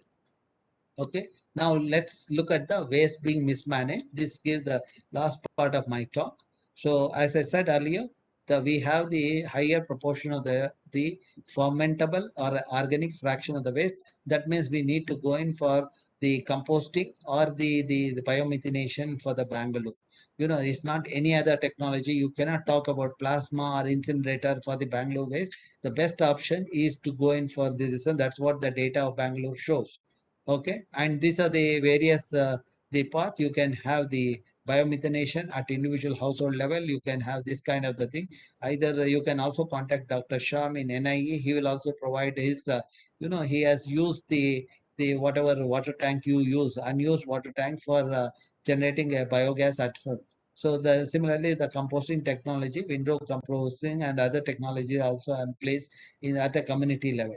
Then, of course, the waste recycling is also happening to some extent. You can see the kids trying to collect their replicas, collecting the recyclables, and of course, we are exposing them to the contaminants. So now we need to move away from this kind of situation. Means we need to have a processing yard where the recyclables have to be segregated. Okay, so now what are the flaws in the waste management today? Illegal dumping in roadside area and in peripheral city area creates nuisance and cause damage to the environment. The core city area is highly populated and there is a lack of open space is limited. The planning and management of existing landfill site is also weak. Lack of awareness and insufficient segregation. you know when we did the study, these are the location where unauthorized dumping is happening. If you have a vacant site, if you have a site allocated to you, if you have not constructed, you will see somebody dumping the waste. These are the kinds of dump we have seen. These are not a small dump what you throw in your neighbor's compound. These are in the area 5 to 5 by 6 feet or that kind of thing, which decides for a week kind of a thing. Okay. Now we did that analysis and you see open dumping, unauthorized dumping. These are unscientific disposal. So you see that there are emissions happening. People burn it, and that's where, including plastic, get burnt. Okay. So at each dump sites, we saw what are the constituents of the waste and how many days this waste will reside. One of my students did PhD on this. Okay. So now we also looked at how the flooding in the city happens. What is the contributing factor? We found that waste dumping is one of the reason for the thing in the channels or the Rajakal waste. You can see when we analyze in the one of the Rajakal waste, you see the food waste, then organic waste, construction waste, the plastic and cloth, then you have styrofoam, the plastic, etc. Then household waste are dumped here, the building debris, then waste from commercial places. That means every sector is contributing to the blocking of Rajakalwe, which lead to the flooding. That is where common man get affected with that. There are deaths happening in the city because of the flooding. Okay. Then we also looked at the some of the sample location, 37 location, the slow flowing water because of this kind of stagnation. Then moderately fast flowing in 47 location. In 9 location, very rapidly. There are no blockage. This is at the location closer to the Belandu Lake. The number of sample location 97. Waste was present at 95%. That means entire city, we can see the irresponsible people there. So that means when the waste is dumped in the drainage or in the lake bed, that shows the level of the irresponsible behavior in the society. Okay. Then we also looked at how much water level increase happens. Who are the people? The people in the vicinity of this region, they are the low income people. They are the one get affected because of the flooding, etc. Okay. You can see the constituents, and also you can find out who are the people who are responsible. In fact, some places we also saw the labels, addresses of the people and all. From that, we could find out who all are responsible for this kind of dumps. Okay. Another serious thing is when you dump a solid waste which reside for a long time, the leachate that generate, which have the higher nitrate and heavy metal in the thing, they gradually get into the groundwater resources. It contaminates the groundwater resources. Then when we consume that water, naturally we will have the health problem. Okay. That is where we have reached the situation without the proper air and the water. So city is struggling to survive. This is because of our sleeping masters. They have the power, but they do not take action. So that's why you see the nexus of contractor, engineers, politicians, and that's very inefficient mechanism that is there. So now what needs to be done? I would say that we need to have a 3 years formula. That is, we have to make environment education at all levels, schools and colleges, so that people become environmentally literate. The moment people become environmentally literate, they become responsible. When they become responsible, they'll be sensible. When they are sensible, there won't be any contamination in the air environment or water or in the surrounding environment. So that means 3 years formula is one is sense of belonging. See, as a teacher, we need to make people the youngster to know that they have a sense of responsibility. They should take care of their town or village. Then sincerity in the bureaucracy, a custodian. We should not take the government job to make money. So unfortunately, we make the youngster to think in that direction. That's where we have inefficient, corrupt people getting into the system. And of course, when we get into the pollution control board, we lose our spinal cord. So we need to have strengthen the spinal cord in the regulatory agencies also. So now the question is, with all these problems, can we manage it? How can we manage? What needs to be done? So yes, we can do the recycling, biomethanation, composting, and whatever the waste, we can convert it into the value added product. That is where, as an engineer, we have a responsibility to so if we understand our responsibility, we will become one among the people who build the nation. Okay. Now, when we look at the kind of the organic waste generated in one of the what 437 tons of the waste, if you convert it into the biogas or a compost, you have about 7,64,000 the revenue from that. See, that is the worth we have if we convert it into value-added product. If we throw it indiscriminately, it lead to the contamination of the water and the land environment. In Rajasthan, you would have seen this kind of thing. The waste is converted into the artifacts. See, there are enterprising section of the society which has given the job to the women and the below poverty level people also.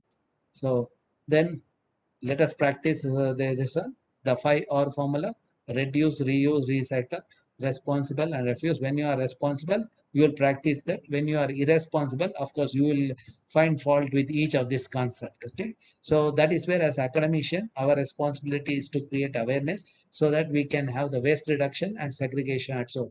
Every teacher who creates a responsible youngsters is helping in the nation building. Okay. So now you can see that these are all the people helping in the keeping the city clean. So you are seeing people littering on the around the bin or throwing on the street, and of course there are people taking care. So now what needs to be done? We need to have a decentralized waste management. We need to remove the waste mafia, contractor plus BBMP and engineers. Then segregation at source level. This is where every residential and we need to segregate and handle the waste at ward level. Reuse and recycling we need to practice. Then we need to have the waste treatment plant to handle the organic fraction of the waste.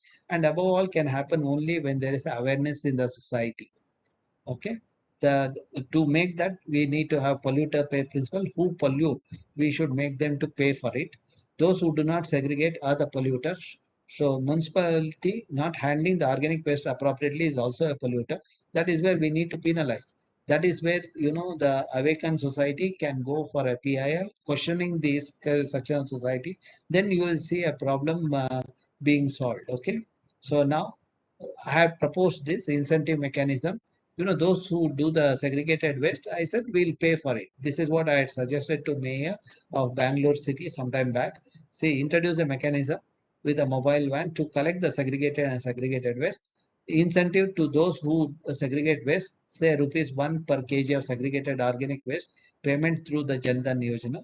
So that when you start incentive, everyone will make sure they take the waste and give it to this collection vehicle, and the money comes to their account. So that means every day. In fact, I told the mayor that you will not have to invest on the road cleaning, because people will collect that waste also to enhance the weight of their collected waste. In the process, the city become clean. Then disincentive to those irresponsible household, they need to pay rupees 5 per kg for of unsegregated waste. That's how, penalizing the polluters, we can minimize the pollutant getting into the system, or unsegregated waste getting into the system. Okay, now I have come to the last part of my thing. What we have done as a researcher, I will share.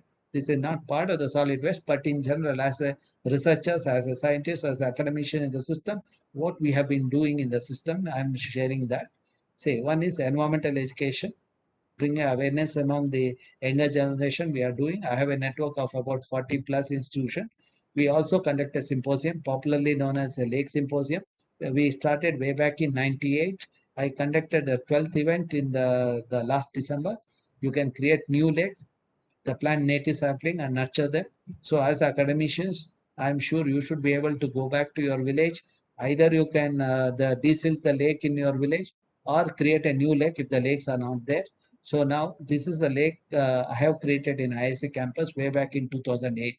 When I proposed this idea, when I mooted this idea, some of my colleagues said that this will become a mosquito breeding ground. But when you visit this place, there are no mosquito, because I have maintained the ecosystem. So the mosquitoes will be there where humans are there, not where ecosystems are there. Now to substantiate this, this has become a lab for my student to do the biofuel study, who work on algae. And also not only students are happy, even you see this kind of organism. I have otter in the campus. I don't go and feed this otter. Otter is require a lot of fish. It's a voracious eater of fish. We were surprised with this process for the last 4 years. Then I asked my student to do the biodiversity study in the lake. See, the 2005, you can see me measuring the taking the measurement. 2008, you can see how the lake looks every year. This is the algae, this is zooplankton, this is a fish, these are birds, and this is the otter. And this region also has the large number of snakes. One of my students got the skin of the snake. I asked him to measure the length of the skin. When he measured, he said 279 centimeters. I asked him to find out what is the maximum reported in the country for that the particular species, Naja species. When he did this data mining, going through the literature, he came back and told me the maximum reported in the country for that species is 240 centimeters. Ladies and gentlemen who are listening to me today, I am from Indian Social Science. We are number one in the country. In the recent ranking also, you would have seen that we are on the top. So we are on the top because of our student doing a marvelous job. Youngster doing a great job. Not only students excel, even the animals like snake excel in the campus. Otherwise, why would this snake would be 279 centimeter as against 240 centimeter in other places? Okay. And second thing you need to learn from this is this lake stores about 10 lakh liters of water every year, rainwater. I stay on campus. My family stays on the campus. We consume about 500 liters a day. That means 1.5 or 1.6 lakh liters per year. So I am storing 10 lakh liters of water. See, if everyone does this, then there won't be a poverty or the resource scarcity in the region. See, what I consume, 10 times that I am giving it back to the system. This is what the best way of the example of sustainability. If you want the system to be sustainable, you should also give back to the system what you consume. Okay. Now, when I meet people, they also get an idea about this thing. They, I was traveling in Mangalore in 2016, 2014 and 15. In that area, there was a drought. These people knew that the implication of the water scarcity. This gentleman met me when I visited Mangalore in 2016. He listened to my presentation. After that, he told me that he has a 12 acres of land. Then next day, myself, my student, we visited his land of 12 acres. We, my student always carry gadgets like the altimeter and other the gadgets to measure the topography, etc. We did the topography survey, we did the catchment analysis, then we prepared a report highlighting where the lowest point, how much water yields in the catchment, and then we gave a proposal to him in the May month. I told him in the June when it rains, if he has created a water body, then we will have with the rain, the water storage in the tank. And also he took up some catchment treatment by planting native species, what we suggested.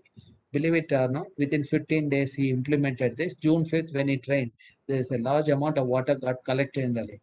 When I see the success of this, it is because of the youth. The young students of science and engineering from Alvas were responsible for that. And also this person who is a saint from Jain Mutt, he is also quite young in the early 40s, and CEO of Alvas is also quite young. So that's where youth is there. We can have a hope and we can have this kind of successful intervention. In the meanwhile, I had also suggested him to have the desilting of some of the lakes. There are 32 lakes in that Mudbidre Taluk.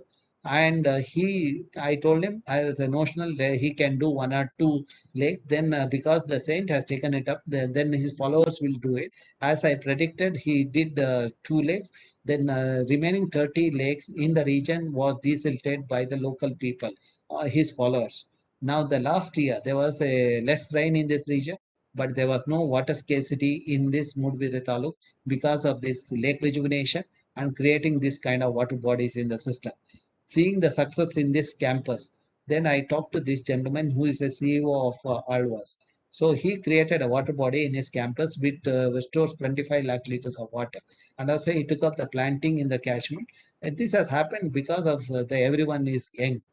Then 2018, when I visited the campus, you can see the water and greenery. You can see myself with a student with a smile on our face. That is because of greenery. This is how the system gets benefited. The water harvesting has happened. Now you can get a message here. See, when this gentleman met me, he was alone. So within 6 months after creating the water body, he got a partner who take care of his joint family. Now he is also becoming a father. He told me in the August he became a father. So that's how the nature rewards the people who do the society relevant work. So in the process of creating water body, surrounding area groundwater table went up. Okay. Now let's look at whether this can be replicated in Bangalore and other part of the Karnataka. Rainwater harvesting, then treating the wastewater. See, if you look at, you would have done the catchment analysis. Bangalore receives 700 to 750 millimeter rainfall. If you quantify the catchment yield, it amounts to 15 TMC of water. Now, how much water Bangalorean requires? 18 TMC. That means 70% of the water required for Bangalorean is available in the form of rain. So that is the best way to this one. That means Bangalorean have to go for rainwater harvesting. There are two ways of doing rainwater harvesting. Individual houses, when they do the rainwater harvesting, they have additional 3 to 4 months of water. When you do it through the lake, then you can recharge the groundwater with a good water. There are 193 lakes in a 198 watt. That means each watt has one lake. So if we do that, then surrounding the area, the groundwater will not be contaminated. That is what. And the Bangalore topography is undulating topography. Taking advantage of undulating topography in 1800, our elders have created interconnected water bodies. We need to re-establish the interconnectivity, desilt the lake, and we need to maintain the make this as a rainwater harvesting structure. Then the groundwater also will have a clean water. Now we have been successful in some of the lakes in Bangalore, which you would have seen in the press also. So then another model which we have done and in Bangalore is the wastewater treatment with the constructive wetland and algal pond. When I talked about it in 2000, mid 2000, people were not the enthusiastic in taking up this technology. But today this technology is quite prevalent in the system, not only in India, in other countries also where I have visited as the consulting academician. So now what I have done in Jakkur Lake, see the Jakkur Lake, if you see my publication in 2005, the Jakkur Lake and surrounding there were 25 wells were there. We analyzed the water sample of the Jakkur Lake and the wells, all of them had nitrate. Because the raw sewage was getting into the lake, as the sewage moved toward the groundwater, it got oxidized, became nitrate. So the nitrate is a carcinogen which introduces cancer in the system. Now, when we introduce this, the municipality has put the secondary treatment plant, while I have integrated constructive wetland and algal pond. That means secondary treated water, when it passes through that, it removes the nutrient. You all know that the sewage generated at home will have the chemical ion and also the nutrient N and P, because we eat protein, that's where N gets in, and we wash cloth with detergent, that's how P, the phosphorus, get in. So now the treatment, if you look at the primary treatment, secondary treatment, tertiary treatment is there. Primary treatment will remove the large particle. Secondary treatment like this SPR etc. will remove the chemical ion. Tertiary treatment will remove the nutrient like N and P.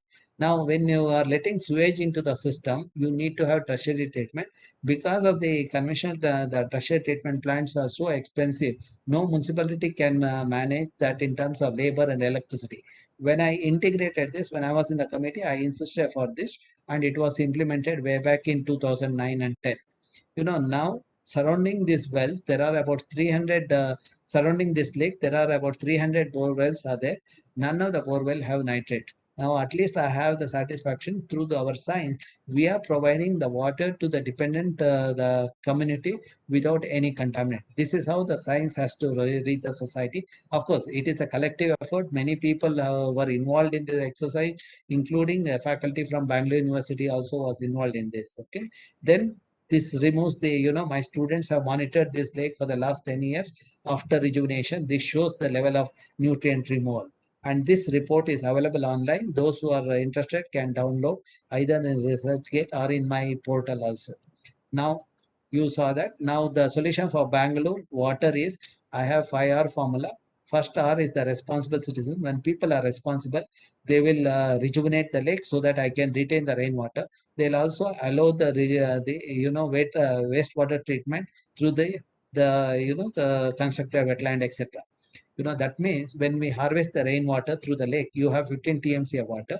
When you treat the wastewater, the city uses 18 TMC of water. When you treat that, you have 16 TMC of wastewater. Through the Jakkur model, you will have 16 plus 15 TMC, 31 TMC.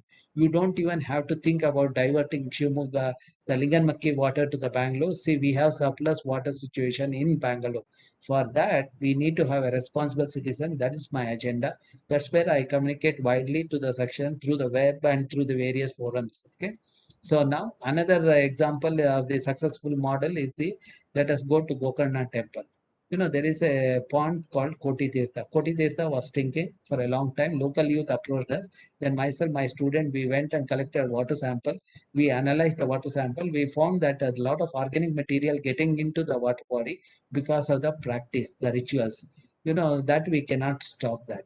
So, and the organic material used to decay, and because of that, smell was there. Then what I did is I converted the practice into the benefit. I had a meeting with the priest. You can see me talking to the priest. We designated a location to dispose this the puja material like rice balls, etc., which about 150 to 200 family perform the ritual every day, and annual this programs are there. What we did is, what does this the priest have to do is make sure that it is disposed at a designated place. Then they have to collect 20 or 25 rupees per family who perform the ritual. In the process, we have 20 to 25,000 rupees revenue, which is given to NGO. What NGO does is they have hired 3 youths who does the de-weeding of the lake twice a week, and then every day they take out this excess rice ball and give it to the cattle in the Goshala. So in the meanwhile, we also introduce a fish, which is our ecological engineering technique to handle the excess rice that is getting into the system there. So now the fish is getting the food, and the youth got the job with this model. And for the last 4 years, the lake looks like this, the pond looks like this. You all know that Lord Shiva got the water to the land, Bhagirath. So, but the poor Shiva was getting the abhishek of this contaminated water before he met scientists from IIC. Then after meeting, you see the last 4 years, he has the abhishek of clean water. That is where you can also understand when the science reaches the society, they will have a cleaner environment.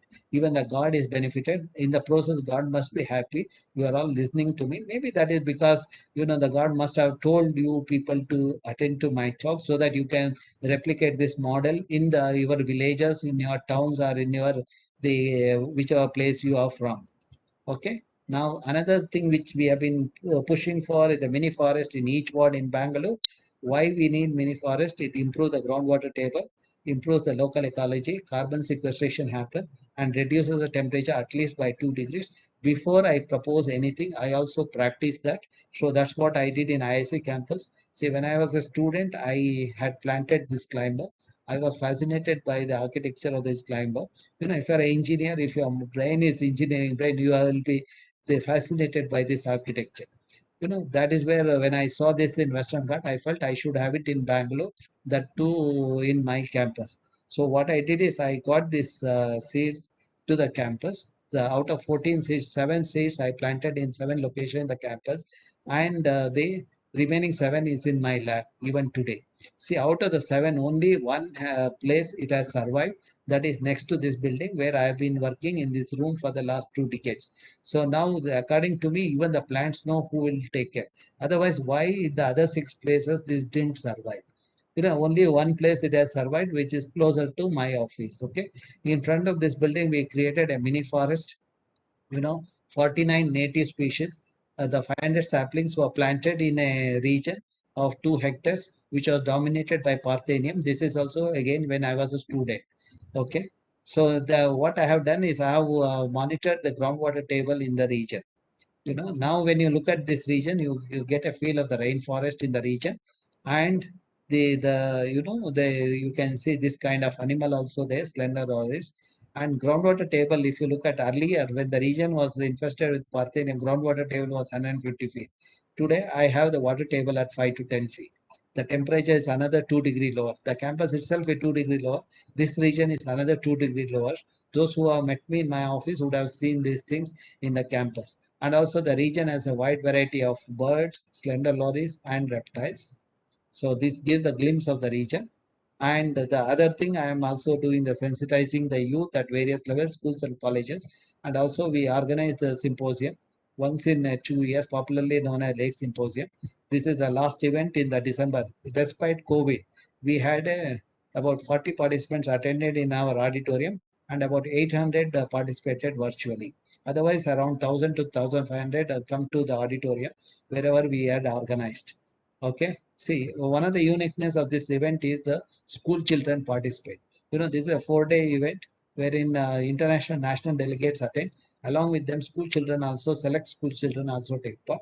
The children to take part, they have to do a small experiment and they have to do the presentation on one day. So the children do this kind of experiment. They are assessing how much carbon the sequestered by the plant. They measure the girth and height of a tree. So that's how they do the data analysis. Similarly, wherever lakes are there, if the school is there, they are my partners.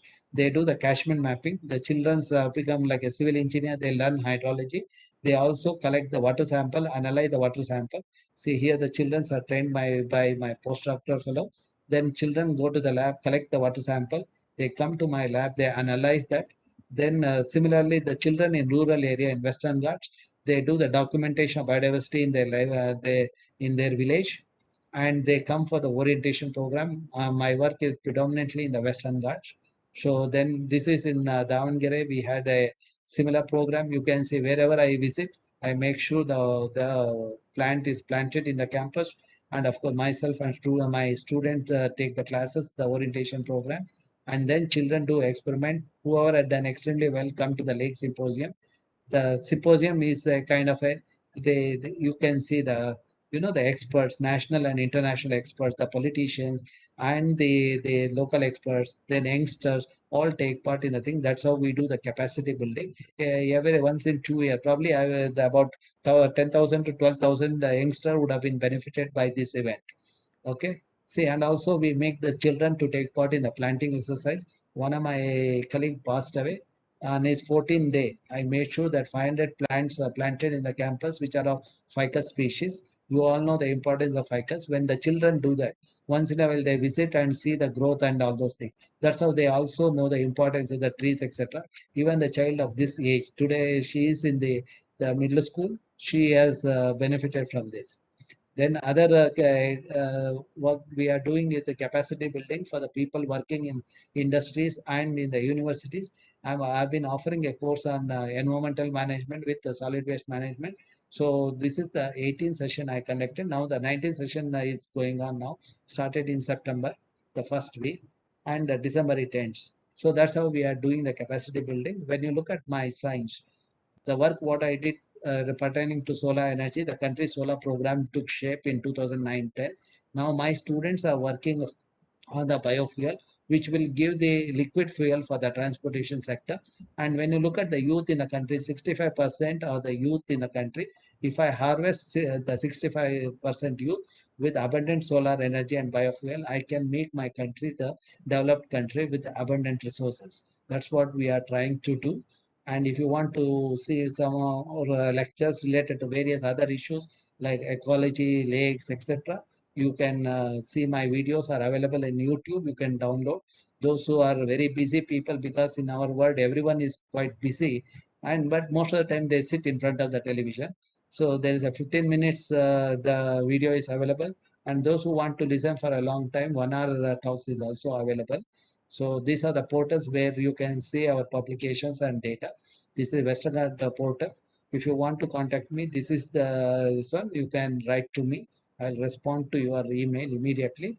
I do not use mobile, so don't ask for the mobile number. Okay, and this is my research portal where my publications are available. When you access this portal, it looks like this. It gives the details of all the activity what we do, including the capacity building programs like the environmental management course, lake symposium, etc. And research paper section here. When you access research paper, you see all our publications are archived here. Similarly, you have the publication related to the wetland and the Western Ghats biodiversity, etc. So when you see the amount of work we have done, it's because of the youth. They work with me. About 30 of them are there with me. And when they do a good science, the society benefits. And our agenda is to keep smile on everybody's face. That's what happens in the system. And we have been successful in conserving the some of the patches which otherwise would have been looted by the people. So thank you very much for listening to me. It's about 4:08. I am winding up the session.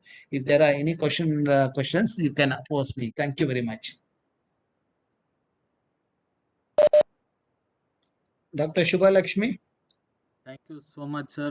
Ramachandra, sir. Your lecture was a truly eye opener for all of us. Uh, there are a few questions. Can we take a few questions, sir? A couple of Yes, questions. we'll do that. Okay. Okay, sir. I have one question from Professor Sridhara. He's let me just try to put it in right words for you, sir. I believe you said that during the course of your lecture that the river you are against river diversion, but Yeah. you have encouraged interlinking of rivers. Uh, could you elaborate on that, sir? No, I didn't encourage interlinking of rivers. I am against that. Okay. What I talked is interlinking of lakes in Bangalore. See, lakes in Bangalore were interconnected. We need to re-establish the interconnectivity. That is where interlinking is required, I said, not the rivers. See, rivers, we should not do a mistake of interlinking of rivers. For example, if you link Ganga with Kaveri, the species that are plant animal species that are in Ganga will become exotic species to the Kaveri. When the exotic species take the Kaveri, then you know that there is a problem of water hyacinth and like that invasive, they become invasive. In the process, it affects the native biota. When native biota is affected, people will lose the fish and the fodder, etc. That's why we should never do the job of river linking. The Vice President of India would have talked about it. Probably he is ill advised on that. I would say that only the fools think about linking of rivers. We are going to create a catastrophe in our country if we link the rivers. Okay. What we need to do is our lakes were interconnected, but today, because of dumping of solid waste, etc., interconnectivity is lost. I said we need to do that interlinking of the lakes. Let us first do the interlinking of the lake and enjoy the sustainability of water in Bangalore first. Okay. Sure, sir. Thank you, sir. Dear participants, if we have few more questions, we would like to take it.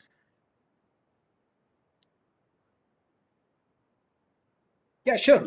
Please put it in the chat box so that I can read it to sir.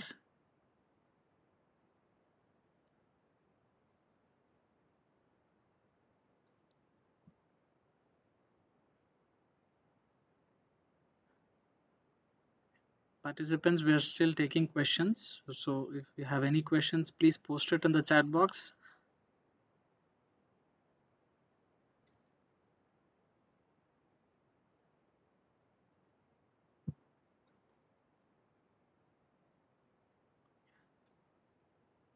I think, sir, the way you have talked about and gone through the session, right from the where we are at mistake and where we should rectify ourselves, to the point where you have also talked about how to rectify ourselves and how to look at the problem of waste management and how to be better engineers and better civilians, basically.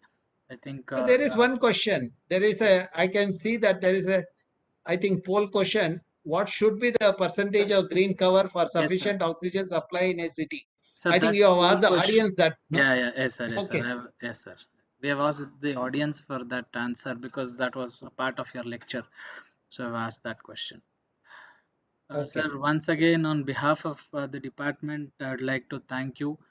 And sir, there is one question from Sunil. How do we generate mini forests? I think that is his Well, question. wherever the vacant land is there, we can have the mini forest. That is what some of the enterprising youngsters are doing it. Some of the IT professionals, it's not necessarily it has to be in Bangalore. It can be the peri-urban area where they can afford. They have purchased the land. They have created a mini forest. They have taken the kind of the species. We always emphasize they should go for the local species. That is they can get it from the forest department, and that is what is being implemented. That model is even in Mysore and I think Chikballapur.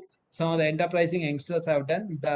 In fact, last year I think someone from Shimoga, who is working as a IT professional in Bangalore, has created a mini forest of 5 acres in his village.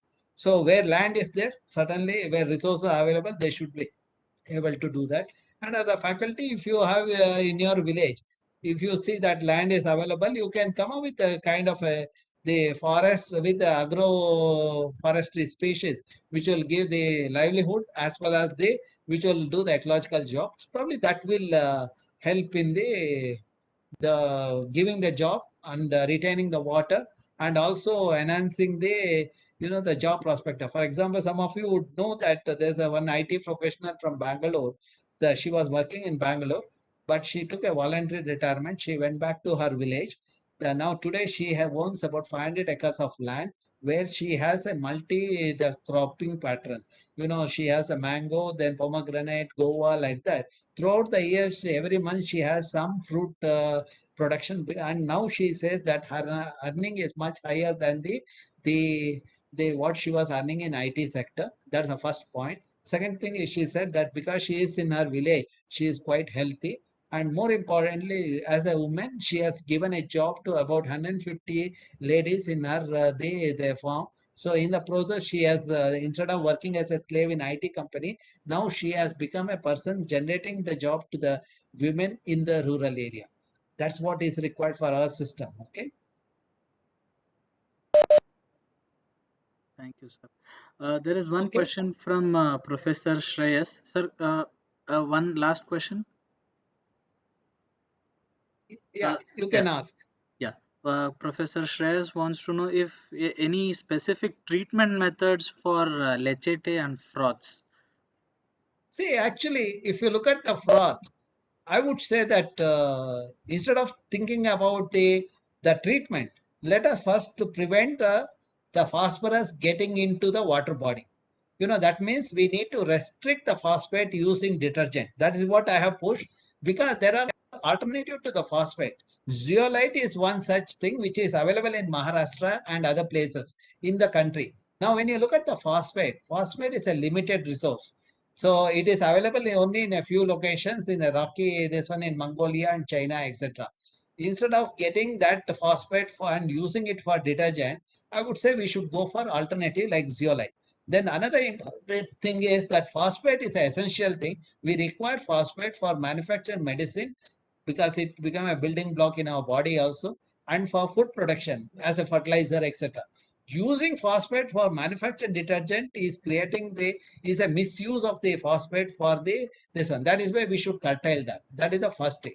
Then if you have still phosphate in the system, I would say the best way is to have the algal pond. Algae can remove the phosphate.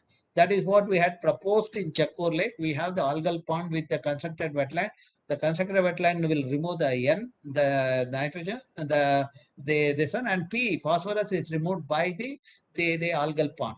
That is the another thing. And once in a while, when you do the desilting, whatever the phosphate that is trapped in the sediment can also be used in the agriculture field. That is what the villagers were doing earlier. There was no problem of frothing earlier because the quantum of phosphorus getting into system was below the moderate level. And the second thing is there was, because of desilting, the kind of treatment was happening in the system. The day when we stopped desilting and using that the menu for the agriculture field, we saw that even in villages this problem happened. But the countries like Canada and US faced this problem way back in 90s. They brought a restriction on phosphate used in detergent. Now in our country also, when we saw the frothing happening in the Yamuna or in Bangalore, Belandu, Vartu, now the government has taken it, and when I talked to the minister in charge, Mr. Anand Kumar, he made sure that the restrictions are put in place. Now today BIS has the norms on the phosphate used in the this one, but that to be implemented in true spirit, that is where the academicians and the young enterprising youth are required in the system. Okay. Thank you so much, sir.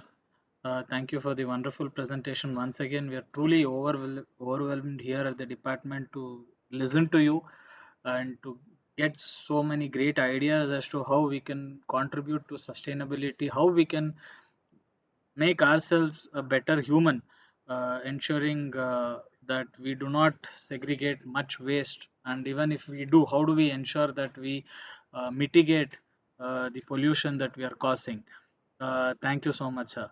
I Yeah, would I have one suggestion. Probably, Dayanand College can also have a mini forest in the campus. Probably you can talk to the concerned people. I'm sure some of them are quite sensible faculty are there in Dayanand. I have interacted with many of the faculty from Dayanand. I'm sure you should be able to create a similar model in your campus so that even the student who come to your college can take that message forward. When you have yes, an example with a which is a working example, then the replication is not a problem in our system. yes, sir. Definitely, Okay. sir. We'll take your advice forward. Of course, we have a small forest, not basically a forest, but a small hillock where there are certain flora and fauna. Probably, I think we can take this forward. After listening to your lecture, there are so many great ideas that you have proposed. I think we should be able to take it forward, sir. We'll definitely respect the suggestions that you've given us, and we'll see what best we can do. Thank you so much, sir. Now I'd Sure. request Okay. Professor Shreyas to kindly conclude on the session. Shreyas, sir. Okay.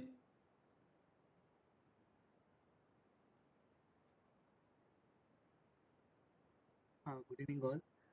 Thank you so much for your enlightening session, sir. Like right from the starting municipal solid waste rules till the end, where you gave us the different ideas of the lakes, or it might be related to the environmental, like that solid waste management things, etc. It was so enlightening, and whatever the examples you gave, It was also enlightening, and we'll take up the future works from that.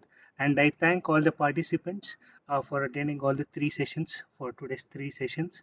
And tomorrow, as per the schedule, we'll be starting the next schedule. And I thank each and everyone. Thank you.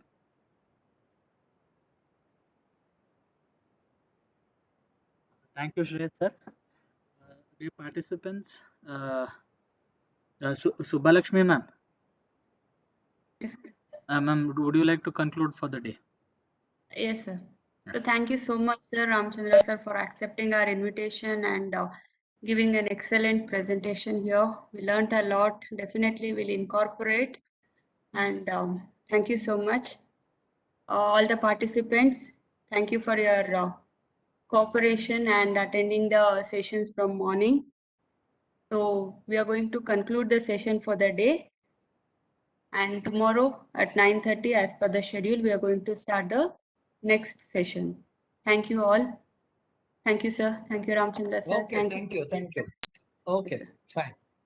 Thank you, everyone. Please give the feedback for the day. The same link I'm going to put in the WhatsApp group also. Thank you.